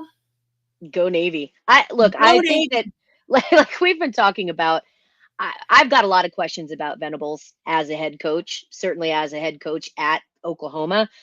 I just feel like that's another program. We talked a little bit earlier about programs trending up or trending down one way or the other. Pitt kind of trending down. OU, despite that big win against Alabama, this is an Alabama team that also lost to Vanderbilt, that also lost, right? Like it's not the Nick Saban Alabama that we have seen. I feel like OU beat them the way they did was huge. No, it was impressive. I'm not taking away from that win. Yeah. I'm not taking away from it. But at the end of the day, OU still finished 6-6 in the SEC. I just don't know that OU has the juice right now to be able to go against a hyped up Navy team. I think it's going to be a good test. It's very telling on who OU is. Again, we've seen a bunch of guys transfer out. We've seen a bunch of players hit the portal. Navy, once more, they're doing the right things. They're trending in the right direction. So I think this is going to be a very telling game to about both teams, really, to see who is OU really and is Navy the real deal. So it's going to be a fun one to watch. Matt says Navy will be charged up after beating Army. So my family is Navy. My brother, my sister-in-law were Navy family. So I am go Navy. I'm excited for the Navy game tomorrow. I have my Navy hoodie that I pulled out and I blinged it for the game. My buddy has his Navy gear. We're going to go watch the game together. So that'll be fun. Something to do, come and go in the day and watch the game in the morning. It's 11 a.m. I could be home by the Tech game. All right. Yeah, you'll be home for dinner. I'll be home. Yeah. So in the afternoon game, the one I'll be watching as I drive home is Georgia Tech Vanderbilt. 7-5 Georgia Tech, 6-6 Vanderbilt. This is the Birmingham Bowl. I guess the key highlight about this game is the quarterbacks, Pavia, Haynes King. Wow, that's going to be so fun. That's going to be a good matchup. It is. Georgia Tech 3-point favorites. All right, this is a huge swing. This next game we'll talk about 2 more rivals of Texas, haters of Texas, I guess more than rivals. Haters. Texas Tech and Arkansas. 8-4 Tech against Arkansas 6-6. The Liberty Bowl in Memphis. That's 2 fun crowds. I have to say it. That's 2 pretty fun crowds, fan bases to party up in Memphis. You know what I mean? Like for them, like they're gonna act fools. They're gonna act fools. Fun crowds. This is the crazy thing. Originally, the line opened at 2.5 for Arkansas. It's now Texas Tech favored by 1.5. That's a 4-point swing to the other favorite. Tech's won 3 of their last 4 games, putting up 50 points a game. And the last 2 games, Arkansas has lost 3 of their last 4 games. What are your thoughts here? Tech favored now 1.5 in the Liberty Bowl. Look, these are two teams that I definitely gave way too much credit for at the beginning of this season. I said that I thought Texas Tech was going to be in contention for the Big 12. I thought they had some things going on in Lubbock. Obviously did not work out that way, but they are trending in the right direction. I think McGuire has finally gotten his guys kind of chugging along at a good pace. So Tech is looking pretty good. Arkansas was another contender that I thought in the SEC, while historically they've been a pretty trash program, I thought this year they'd have a little juice. They certainly brought it with Texas. I mean, that was a closer game than we expected it to be. Of course, Texas pulling out the win. For this one, man, this is hard for me to call. Again, I think Arkansas has a lot of upside. I think they're still a team that's trying to figure out exactly who they are and exactly where their ceiling is. With that being said, I do think Texas Tech has the edge here. I think they take it in this one. I like Tech for it. How about you? Oh, I'm picking Tech to roll. They have so much excitement, so much momentum. They have the top, not that these portal players can help, but they have a lot of excitement around the program right now about, right, being the most productive in the portal in the off season right now. So I think Tech is, they finished the season strong. Like I said, 3 of the last 4 games, big wins. So I'm going Tech for sure. Arkansas, I think they've been obliterated too by the transfer portal. So, all right, I do have a question for you. Yeah. Over under on horns down in a game Texas isn't playing. Over under 7 for million. horns down in that. 7 million. Yeah, we should try to count how many horns down. Horns down tracker. Yeah. We can't. Between the OU game, the Tech and Arkansas game, and then the next one we'll talk about, the A&M game. There will be so many horns down that Texas is not even playing in that game. All right. So at 9:30 at night, if you are still awake, you too can watch 6 and 6 USC versus A&M 8-4. Aggies are 3.5-point favorites, but it's about a 50-50 odds of for that game winning. This line opened -1 for the Aggies. It's gone up to 3.5 for the Aggies in the SRS Distribution Las Vegas Bowl. I think they have the best venue of the bowls tomorrow. They're in Allegiant Stadium, the big fancy Vegas one where the Raiders play. Last time we saw USC, they fell apart against Notre Dame, throwing like 2 pick sixes in a minute or something like that. Their best win is 8-4 LSU, the first game of the season. Aggies ended the season with 3 straight conference losses, but they did win that one against New Mexico State. Maybe that will prepare them for USC. What do you think about the Aggies against USC? Lincoln Riley. I'm taking TAMU in this one. Sorry, guys. I really think that Elko, I've said this a bunch of times. I'm going to say it till I'm blue in the face. I think Elko is the right guy for Texas A&M, and I think he's doing a lot of good things there. So, yeah, I think he's going to have A&M ready. I think A&M overall, they did have a really tough schedule towards a tough SEC schedule towards the end of their season.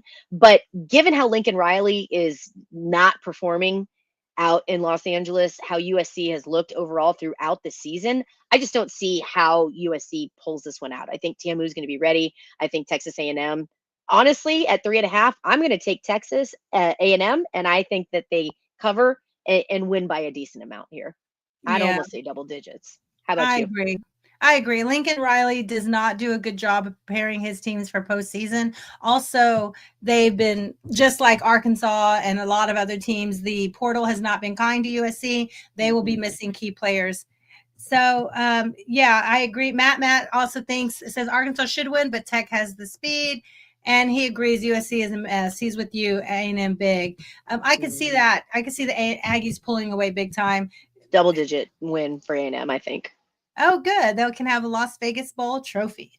All right. Saturday, we'll just mention a couple games that are big Saturday, and then we'll get to the playoffs next. So Saturday morning, this is kind of fun. The Fenway Park game where they play it in the baseball stadium.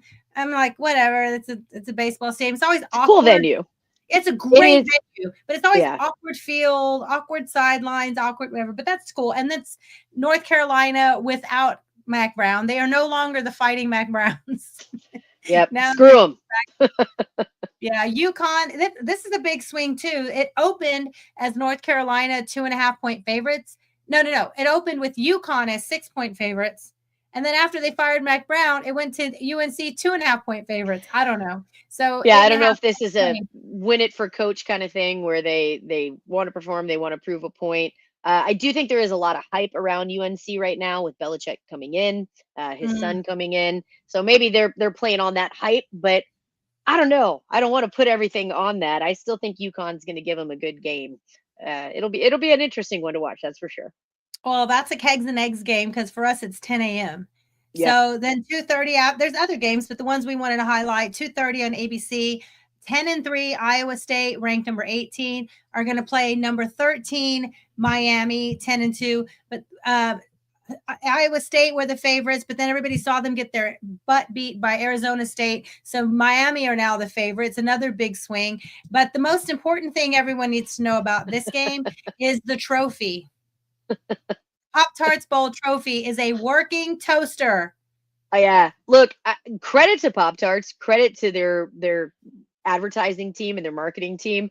This is probably the only bowl game that I give a shit about because of the bowl game itself, right? Like, I want to see these new edible Pop-Tarts mascots. I want to see this toaster in action. I want to see what insanity Pop-Tarts has come up with for the entertainment and how they're going to kill their mascot this year. It's going to be fun to watch. It's crazy. I love it. I love everything about it. That's the afternoon game, but it's not too late to put some Pop-Tarts in the I think you can eat Pop-Tarts all day, right? Any time of the day. All Absolutely. right. So microwave or toaster for you, Pop-Tarts? Toaster all the way. If you're going to do it, toaster. Even if it takes longer, yes. All right. So the game that I think you and I should try to get to, if ticket prices come down to earth, which they will usually before the game. Number 17 BYU, 10-2 BYU against 9-3, number 23 Colorado. Colorado, it opened even, and now Colorado is a 4-point favorite. The Valero Alamo Bowl, we know that old bowl game. We've been there many times. That should be a fun game. So these are this is what's crazy. 2 Big 12 teams who haven't played each other regular season because of the way they split the Big 12. Some play some, don't play some. So it's kind of odd that it's usually a Pac-12 and a Big 12, but there is no more Pac-12. So it's 2 Big 12 teams that haven't played each other. But it should be a great matchup because it's 2 ranked teams. BYU is ranked higher, but Colorado's a 4-point favorite. I think coming off all the excitement of the Heisman winning. Yeah, and that's a great question, Mike G. Does Colorado have opt-outs? I'm not sure about that. Rocky, do you know? Have they had any opt-outs for that game? I don't know. I need to see the latest on the opt-out, but let me show you what they are doing. And I think this will help limit opt-outs. Deion Sanders has announced that he will provide disability insurance for their players in the Alamo Bowl because he said they have lots of draftable players and he wants to make sure if anything happens, they're covered / don't cut out on us just because it's a shitty Alamo Bowl.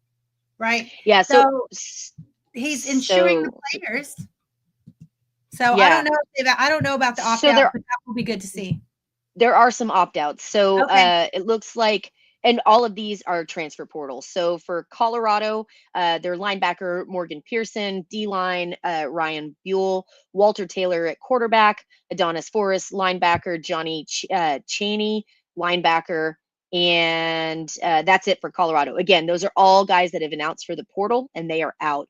BYU has 3 players that have opted for the transfer portal and thus won't be available for the Alamo Bowl, and Miles Davis, running back, Cody Epps, a wide receiver, and Micah Harper, a cornerback for BYU. So a few opt-outs, but nobody looking to opt out to protect their career like we've seen some of the past, like with the big names sitting out. So and Rocky, let's talk about that for a minute. Yeah, this is huge because we've seen, and rightfully so, there are some players who they have, hopefully long-term NFL careers on the line. They have big contracts. They could be getting ready for, the NFL and start training for that.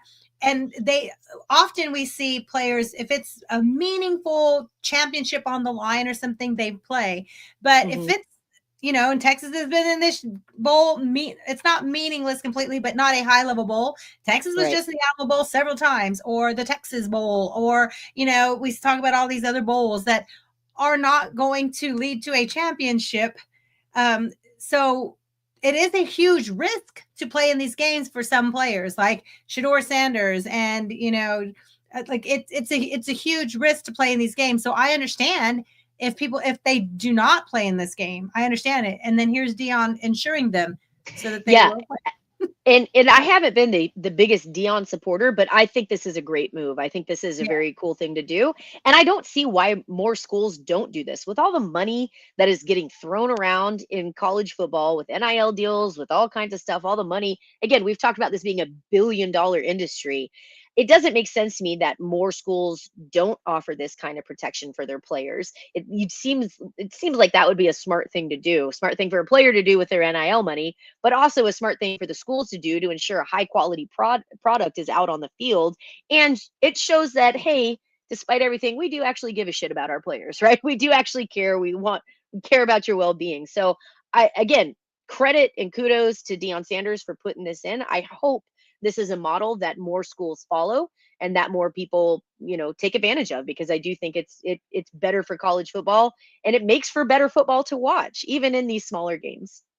Yeah, we saw like Travis Hunter, the Heisman Trophy winner, right? He's as of now, it looks like he's going to be playing, and what an excitement for the people there to see. If you're a fan of college football, which is why I want to go, I want to see the Heisman Trophy winner play. That'd be pretty cool. But I don't blame anybody for if it's a game that's not determining championships or things like that. I don't see the point in risking postseason Pop-Tart Bowl. You know what I mean? I understand it, but I hate it. And I think this is a good way to counter that. Matt, you said, pretty sure Dion said they will all play. Yeah, again, when you've got that backup of insurance, I mean, again, at the end of the day, it should still be up to the players, but I appreciate that you're doing everything you can as a coach to protect your players' future and to protect their health. So I like it. I like the move. Yeah, I like that. That's why I want to make sure we pointed that out. And the last bowl game tomorrow that we wanted to mention, Louisiana Tech 5-7. They're playing Army. 11-2 Army, ranked number 22 in the country. Army, big, over 2 touchdown favorites. That's the Independence Bowl. But Navy tomorrow, Army Saturday. So support those armed services football teams. All right. So let's get into college football playoffs. We covered Texas. Texas win 38-24 over Clemson. So let's briefly chat about some of the other games that happened over last weekend too. So we know the night before Texas played was the primetime game, Indiana, Notre Dame. And we have to mention this guy because I think this is your level of petty, Megan. This is your level of petty. This guy who drove to it says he was an NIU season ticket holder that was there when they won at South Bend, the NIU team, and he drove all the way to go wave a flag, an NIU flag at Notre Dame. Bravo, sir. Bravo. I am here for that level of petty. Petty is my favorite color, and that is a beautiful color of petty. I'm here for it. Yeah. Megan doesn't get petty. She stays petty. I stay petty. Yeah.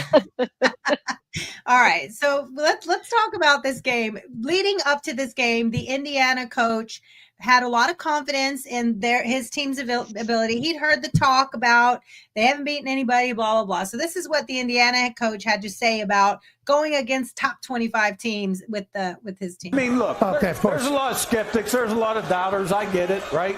Haven't beat a top 25 team. Nebraska's 25th in the coach poll. We beat their 56-7, And I've never beat a top 25 team. Well, Coastal Carolina back when we were little James Madison, moving up to the Sun Belt, they were 22nd end of the year. We beat them 47-7. Okay. So we don't just beat top 25 teams, we beat the shit out of them. Okay. Google him. Google him.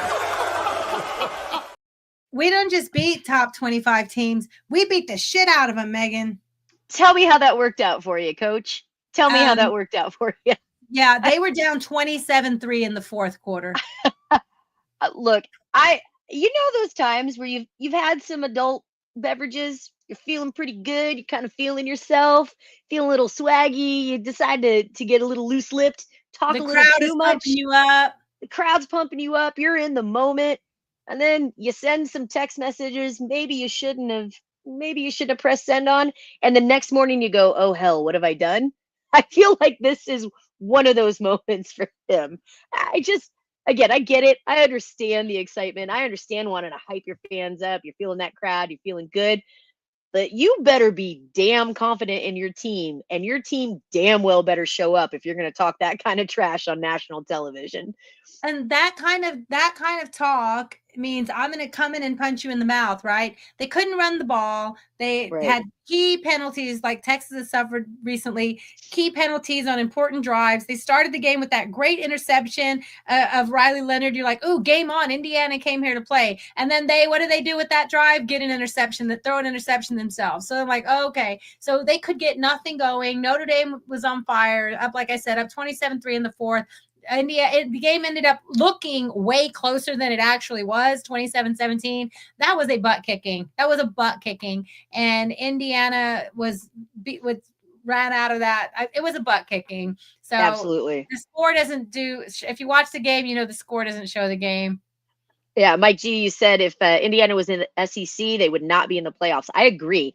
We've talked about this on the show all year. Questioned Indiana's ranking. Again, you got to give credit where credit is due. Going undefeated up to a certain point in the season is tough to do, no matter what conference that you're in. But there were a lot of questions about the validity of this Indiana team and could they really stick it out, because their schedule was pretty light. Let's be kind here. It was pretty light. So I think when Indiana had one quality win, and then when the coach got a little overly confident, I think they got put in their place. So, Notre Dame showed up, showed Indiana what was what. So it's going to be fun to see how they bounce back. All right. Speaking of should they have been there, comparing resumes going in, SMU went toe-to-toe with the conference championship, conference. Being down big, they came back against Clemson. They went toe-to-toe. They were in the conference championship game. The committee said they weren't going to punish conference championship games, and they didn't. SMU got over. Some people thought maybe Alabama. Alabama thought maybe Alabama. Some people thought the hottest team was South Carolina. SMU got the spot, right? They were ranked number 11. They scored 0 whole points in the first half. Just like they got down big against Clemson the week before, they fought back, but it wasn't enough. They only rushed for 58 total yards. Penn State got almost 200 yards rushing. Penn State 38, SMU 10 points. Did SMU belong in the playoffs, Megan? Absolutely. Again, blowouts happen. Let's talk about it. Let's put it in NFL terms, right? A lot of people want to compare this to the NFL playoffs and how that played. The Texans are a playoff team, and they got their butts handed to them on Christmas. They scored two whole points in that game. 2 whole points. So blowouts happen to playoff teams. Again, Alabama, you want to make a better argument for being in. Don't lose to 6-6 Oklahoma. Sorry. There we go. Watch it now, Alabama fan here, but that's okay.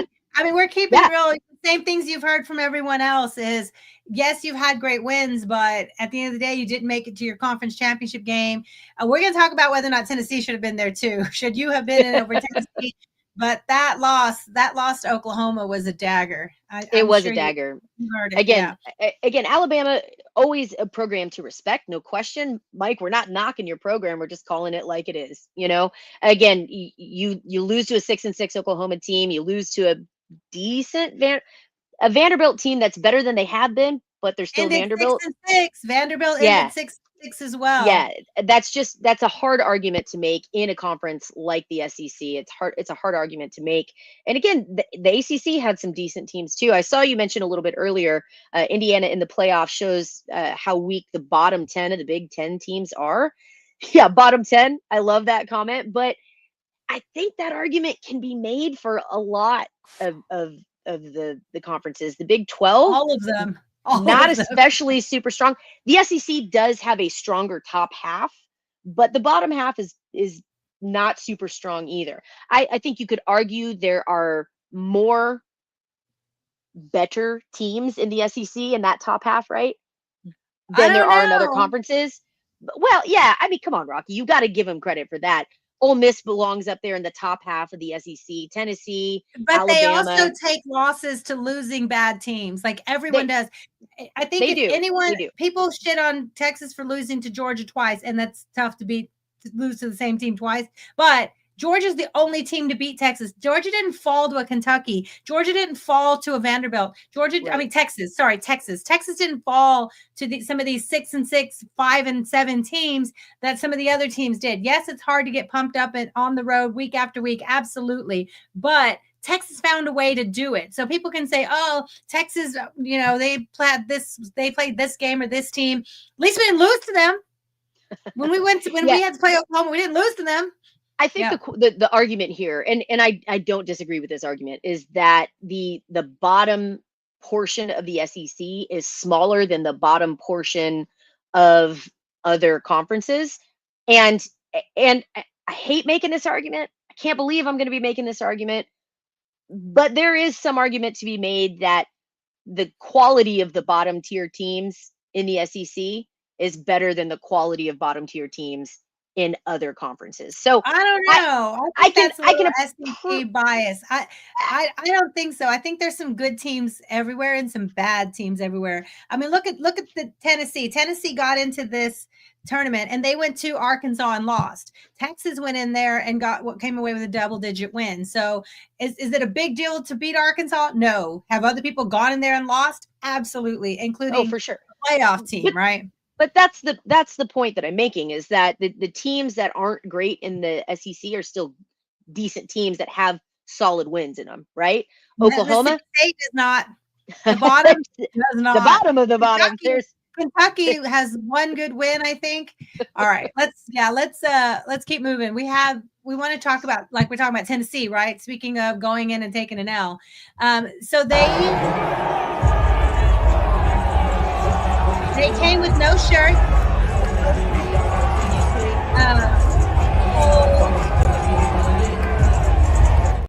It was supposed to be really cold, but the guys decided to warm up with no shirts to show how tough they are. And then here's the span of the audience showing how many volunteer fans came to. Look out for 55.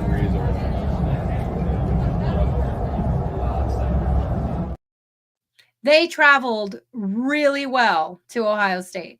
Yeah, and they came with no shirts, and this happened. And we'll take a break. Ohio State on the move again. Then you have, which I love, the Ohio State fans mocking Tennessee with the SEC chants. Love it. Here for it. Love it. Look, I have always been a person that says I will not chant SEC in a positive way. I loved doing it at the Big 12 championship game. I love as like really a stick it to your mark kind of thing. I love doing it when Texas beat SEC teams that when we weren't in the SEC. Mm-hmm. And I love, I love me a good taunting SEC chant. I like that we do it only mockingly. Right. So again, Ohio State fans are not a fan base that I give credit to often. I think they're amongst the worst fan bases in the nation. But that was a funny moment. I'll give them credit for that. And they beat down Ohio State. So I was kind of watching that game and kind of watching something else. Oh, I think I was watching Westlake on the big screen and this game in the background or something like that. Westlake also took a beat down. So congrats to North Crowley. But Westlake also took a beat down. And so when I was kind of watching the game, then Ohio State's just pulling away and beating them up. And then I see, here come the refs. People start complaining that the refs are helping Tennessee get back in it. I don't know. I didn't see the first half. And then I watched the second half, and it was just a butt kicking. It was just a butt kicking. All I'm going to say to finish this is the real UT gets out of the first round of playoffs. That's all I'm saying. Of course. Was there any doubt, Megan? Was there any doubt? Okay, so now you mentioned it. Thanks for bringing that up. The playoffs, the brackets are set. Clemson, Texas advances. Tennessee, Ohio State. We saw Ohio State advances. SMU, Penn State advances to play Boise State. Indiana, Notre Dame advances to play Georgia. So we have our January 1st game is we're in the Atlanta Mercedes-Benz Stadium. Ohio State, Oregon. Free Bevo. Yes, free Bevo. Also, New Year's Day, the traditional Rose Bowl in Pasadena. New Year's Eve, Penn State, Boise State. I think that's going to be a blowout. We'll look at the spreads right now. Notre Dame, Georgia. Oh, there's so many good games. All right, so let's look at the opening lines for these games. This was the opening lines right here. Why does it there's so many. The thing about X, Twitter, whatever, anytime you go to open something, it's just like, why do I need 50 ads to open something? Okay, here we go. So says Ohio State -1 Oregon, and I'll get your thoughts on these, Megan. Texas -14 against Arizona State. Penn State -10.5. Boise State. Georgia -1.5. Notre Dame. Thoughts on these? Yeah, I think the Texas one is fair. I think I agree with that quite a bit. Other than that, man, well, Penn State as well. I think I agree with you, Rocky. Let's look at each one. So Penn State here is, let's look at the Penn State, Boise State. -11, opened at 10.5. 65% chance of winning. Does that seem fair to you? About right? Yeah, I think Penn State, we just had this conversation about Big Ten teams, but Penn State has showed up. That's a team that we had kind of questioned. Is their schedule legitimate? Are they a real team? But they've proven that they deserve to be there. I mean, they're a good team. So I do think that that Boise is exciting. I remember Boise. I will always think of Boise as the Cinderella team. Remember from the Fiesta Bowl? The Statue of Liberty play against the Statue of Liberty. Absolutely. Yep, and against the OU. wedding proposal, the marriage proposal. Yeah. I will always remember that, and I will always think, because of that game, I will always think of Boise as the Cinderella team. But I just don't see a way that Boise pulls it out against Penn State in this one. I think Penn State's going to just have too much for them. What's that? Even with Ashton Jeanty, the best running back in the country. Yeah, I mean, he's incredible. I'm not taking anything away from him, but one guy against a whole team, I just don't think that Boise's going to pull it out. Maybe I'll eat my words. Here, but all right. Well, they have a 65% chance of winning. The biggest odds of winning are Texas at almost 80% over Arizona State. This line opened at 12.5. It's up to 13.5, and I think even today it's at 14.5 in some places. Thoughts on that one? On Texas being favored big? Again, Arizona State's had a lot of fun, and congratulations on winning the Big 12. I just don't think it's a good matchup for Arizona State against Texas. I think Texas has them literally in every facet of the game. So yeah, I think 80% chance of Texas winning here I'm sure Arizona State's going to be hyped up. I'm sure they're going to have fun. I'm sure they're going to come out strong, but long term, nah, I don't think they can hold up against Texas. Yeah, we'll break down this game more, but they have Scatteraboo, but it's now that they've lost their leading wide receiver, and now that their running back is now their leading wide receiver, it's going to be Texas is going to be foaming at the mouth there to shut that down, right? That's going to be they'll be able to. We saw what their Texas defensive line is doing against the run right now. Absolutely. But that dual threat Levitt, Arizona State's quarterback, is the real deal. All right, probably one of the best quarterbacks we'll face this year, Klubnik style. All right, so Ohio State, Oregon. This one is crazy. 1 point favorites, Ohio State. We know the last time they played at Oregon survived at home by 1 point. They have Ohio State now being able to handle Dylan, Gabriel, and crew. What are your thoughts here on this game? This is a tough one for me to pick. Every time I count out Oregon or think that they're overrated, they show up in a big way. So I think in this particular game, now this is something I wanted to kind of pick your brain on. Two trains of thought here, right? One, having that extra 2 weeks to not play, is that helping or hurting the teams that had that bye week? I appreciate the rest. You let guys get healthy. But there's also potential for being a little rusty there with a lot of time off. You're not staying fresh. You're not staying warm. You're not playing well together. Is there potential? Is Oregon going to be able to pick up where they left off? Ohio State coming off a big win against Tennessee. They're amped up. They're ready to go. They're relatively healthy. Do they have momentum coming into this game? I think this is just going to be a really tough one. Again, when they matched up earlier in the season, it was a close game, and that was at Oregon. So Ooh, I don't know, Rocky. I have a tough time calling this one. What are your thoughts on it? Okay, so my first thought is it's not really going to be able to tell much from the Boise State matchup. That spread is huge.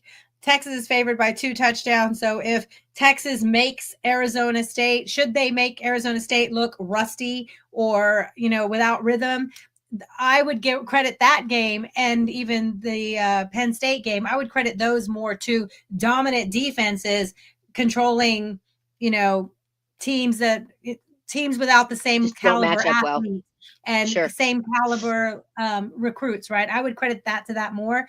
But when you're talking about Ohio State and Oregon, now you're putting apples to apples. And now we'll get to see is Ohio State, Will Howard just had one of his best games, last week. Yeah. We'll get to see are they rolling in a rhythm?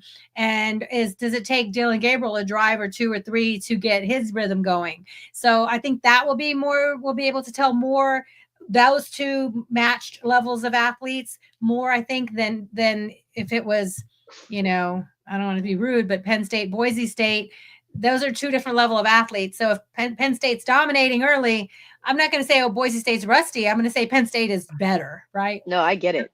This game is now 50-50, well, 53-46 or so.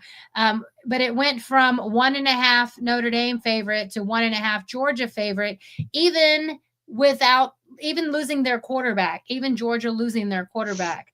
What do you think about this game? Because Notre Dame looked dominant against Indiana. I'll be honest, in this game, I saw somebody earlier saying they want to see Georgia get through and for it to be a Texas-Georgia matchup.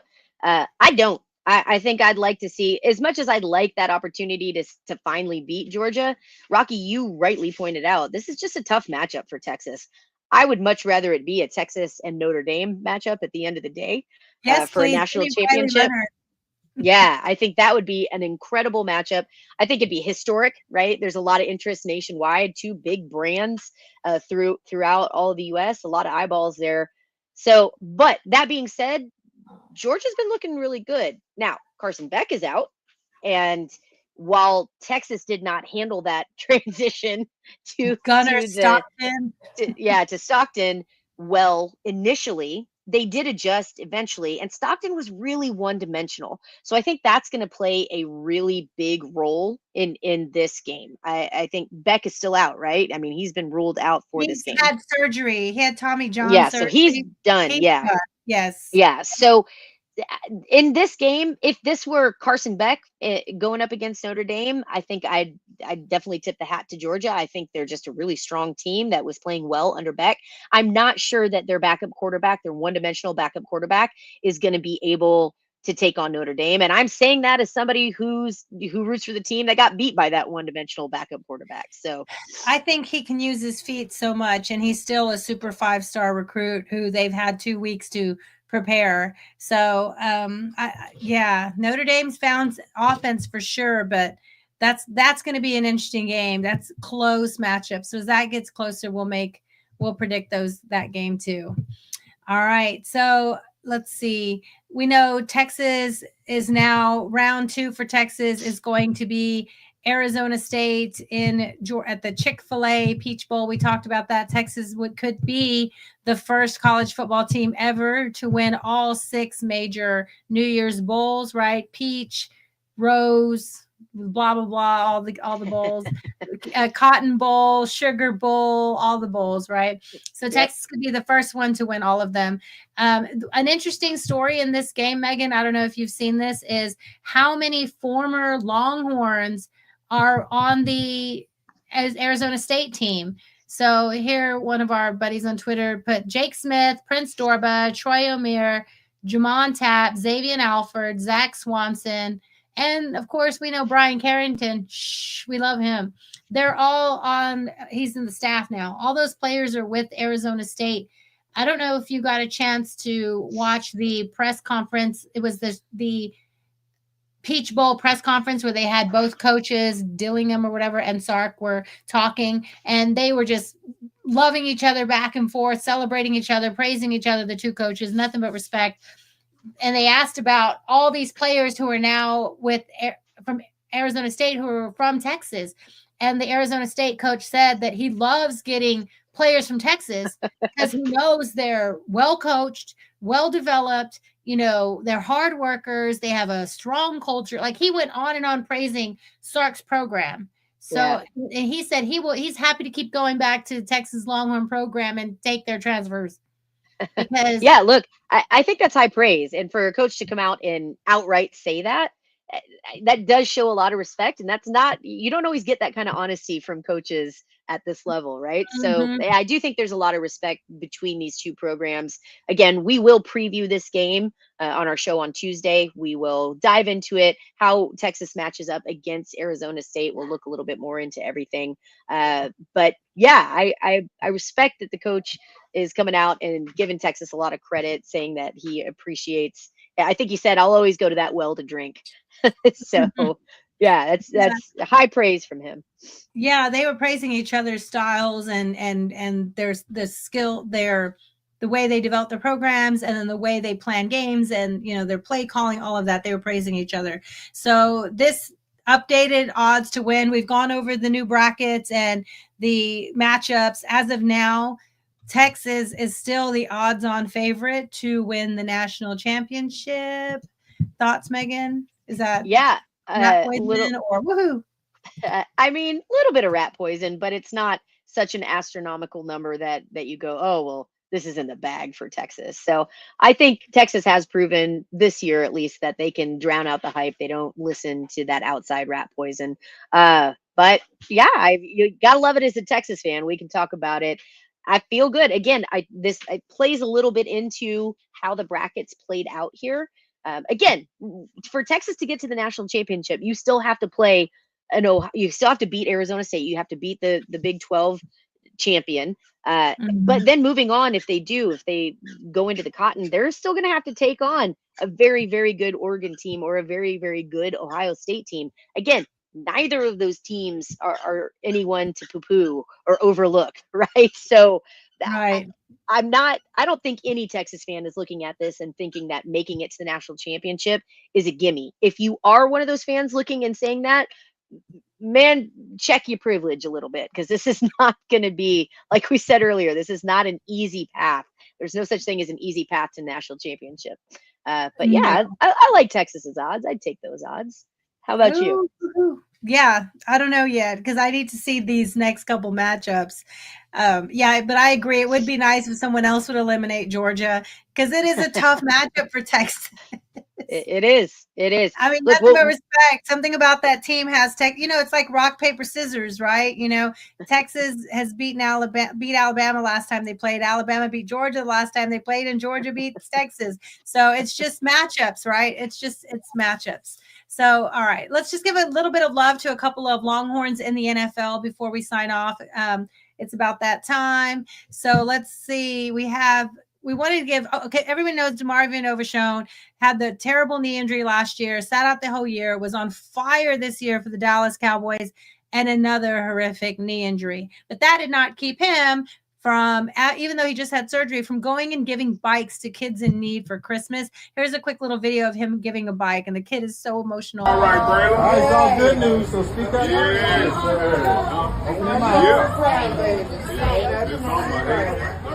I did get a hug. Oh, I love when they're doing good things for the community. Overshown's always done great things for the community.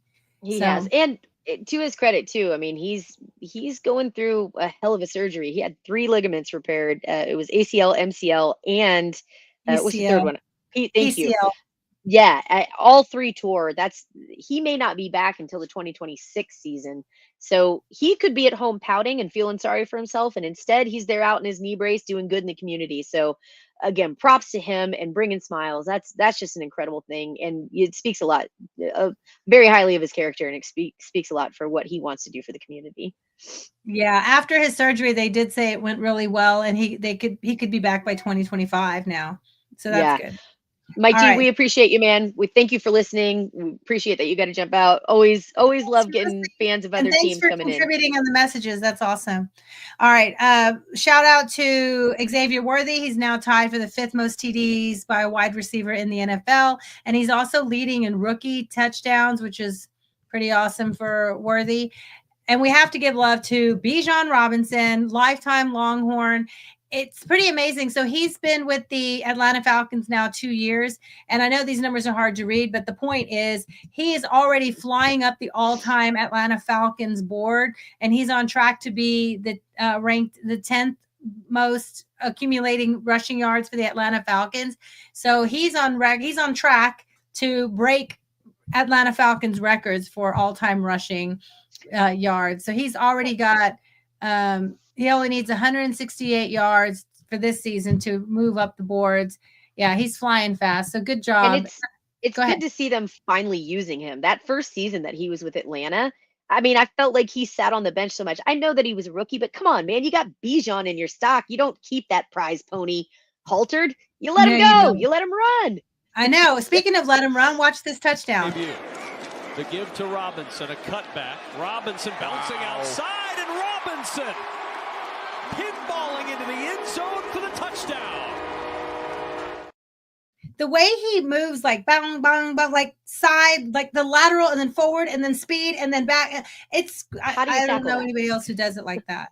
Absolutely not. So, yeah, good to see him finally getting some touches and shooting up in the record books for Atlanta. Finally.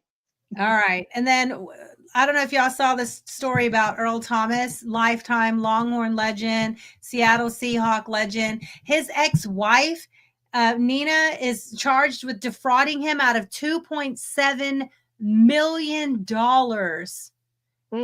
and money laundering, alleged money laundering. And then her boyfriend was part of trying to steal his identity and scam $2 million. Like, oh my goodness, that woman.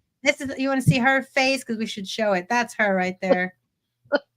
That's her. Oh, accused of horrible, greedy things. All right. I feel bad. All right. Megan, I want to show you one last thing before we sign off. Okay. All right. It's cookie recipe time, right? Everybody has their favorite cookie recipes, Christmas cookies.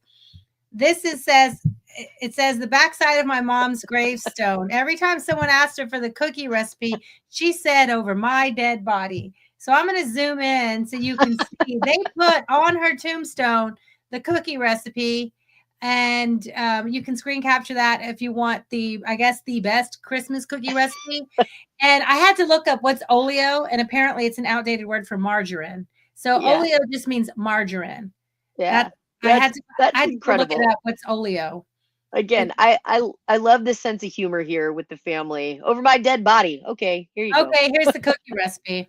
Anyway, so you can screen capture that if you want the best Christmas cookie recipe. I don't know. It's something to share. And on that high note, dead grandma's cookies. Dead grandma's cookies. Oh, one more thing for you, Megan. End on a positive Texas note. All right. We'll end on this positive text. The Moody Center.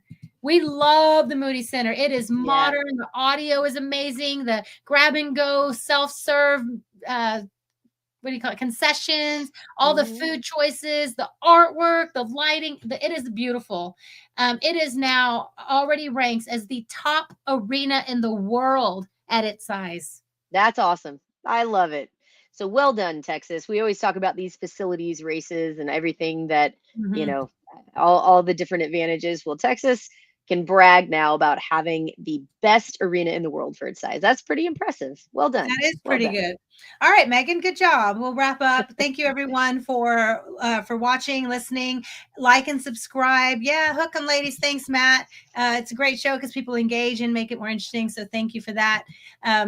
We'll get together before we head to Atlanta for the playoff game round 2. Texas big favorites, but they got to come with it. All right. So we'll sign off. Megan, you ready? All right, y'all. We appreciate you being here. Again, don't forget to like and subscribe. We are Fire the Cannon 1 on Instagram and Twitter. And on YouTube, we are Fire the Cannon Podcast. Again, please like, subscribe. We're doing this on our own. Have a lot of fun doing it. We always love when y'all engage, but every like, every subscription, that helps us out too. So we appreciate y'all being here. For now, I'm Megan. And I'm Rocky. And we are Fire the Cannon. Hook 'em, y'all.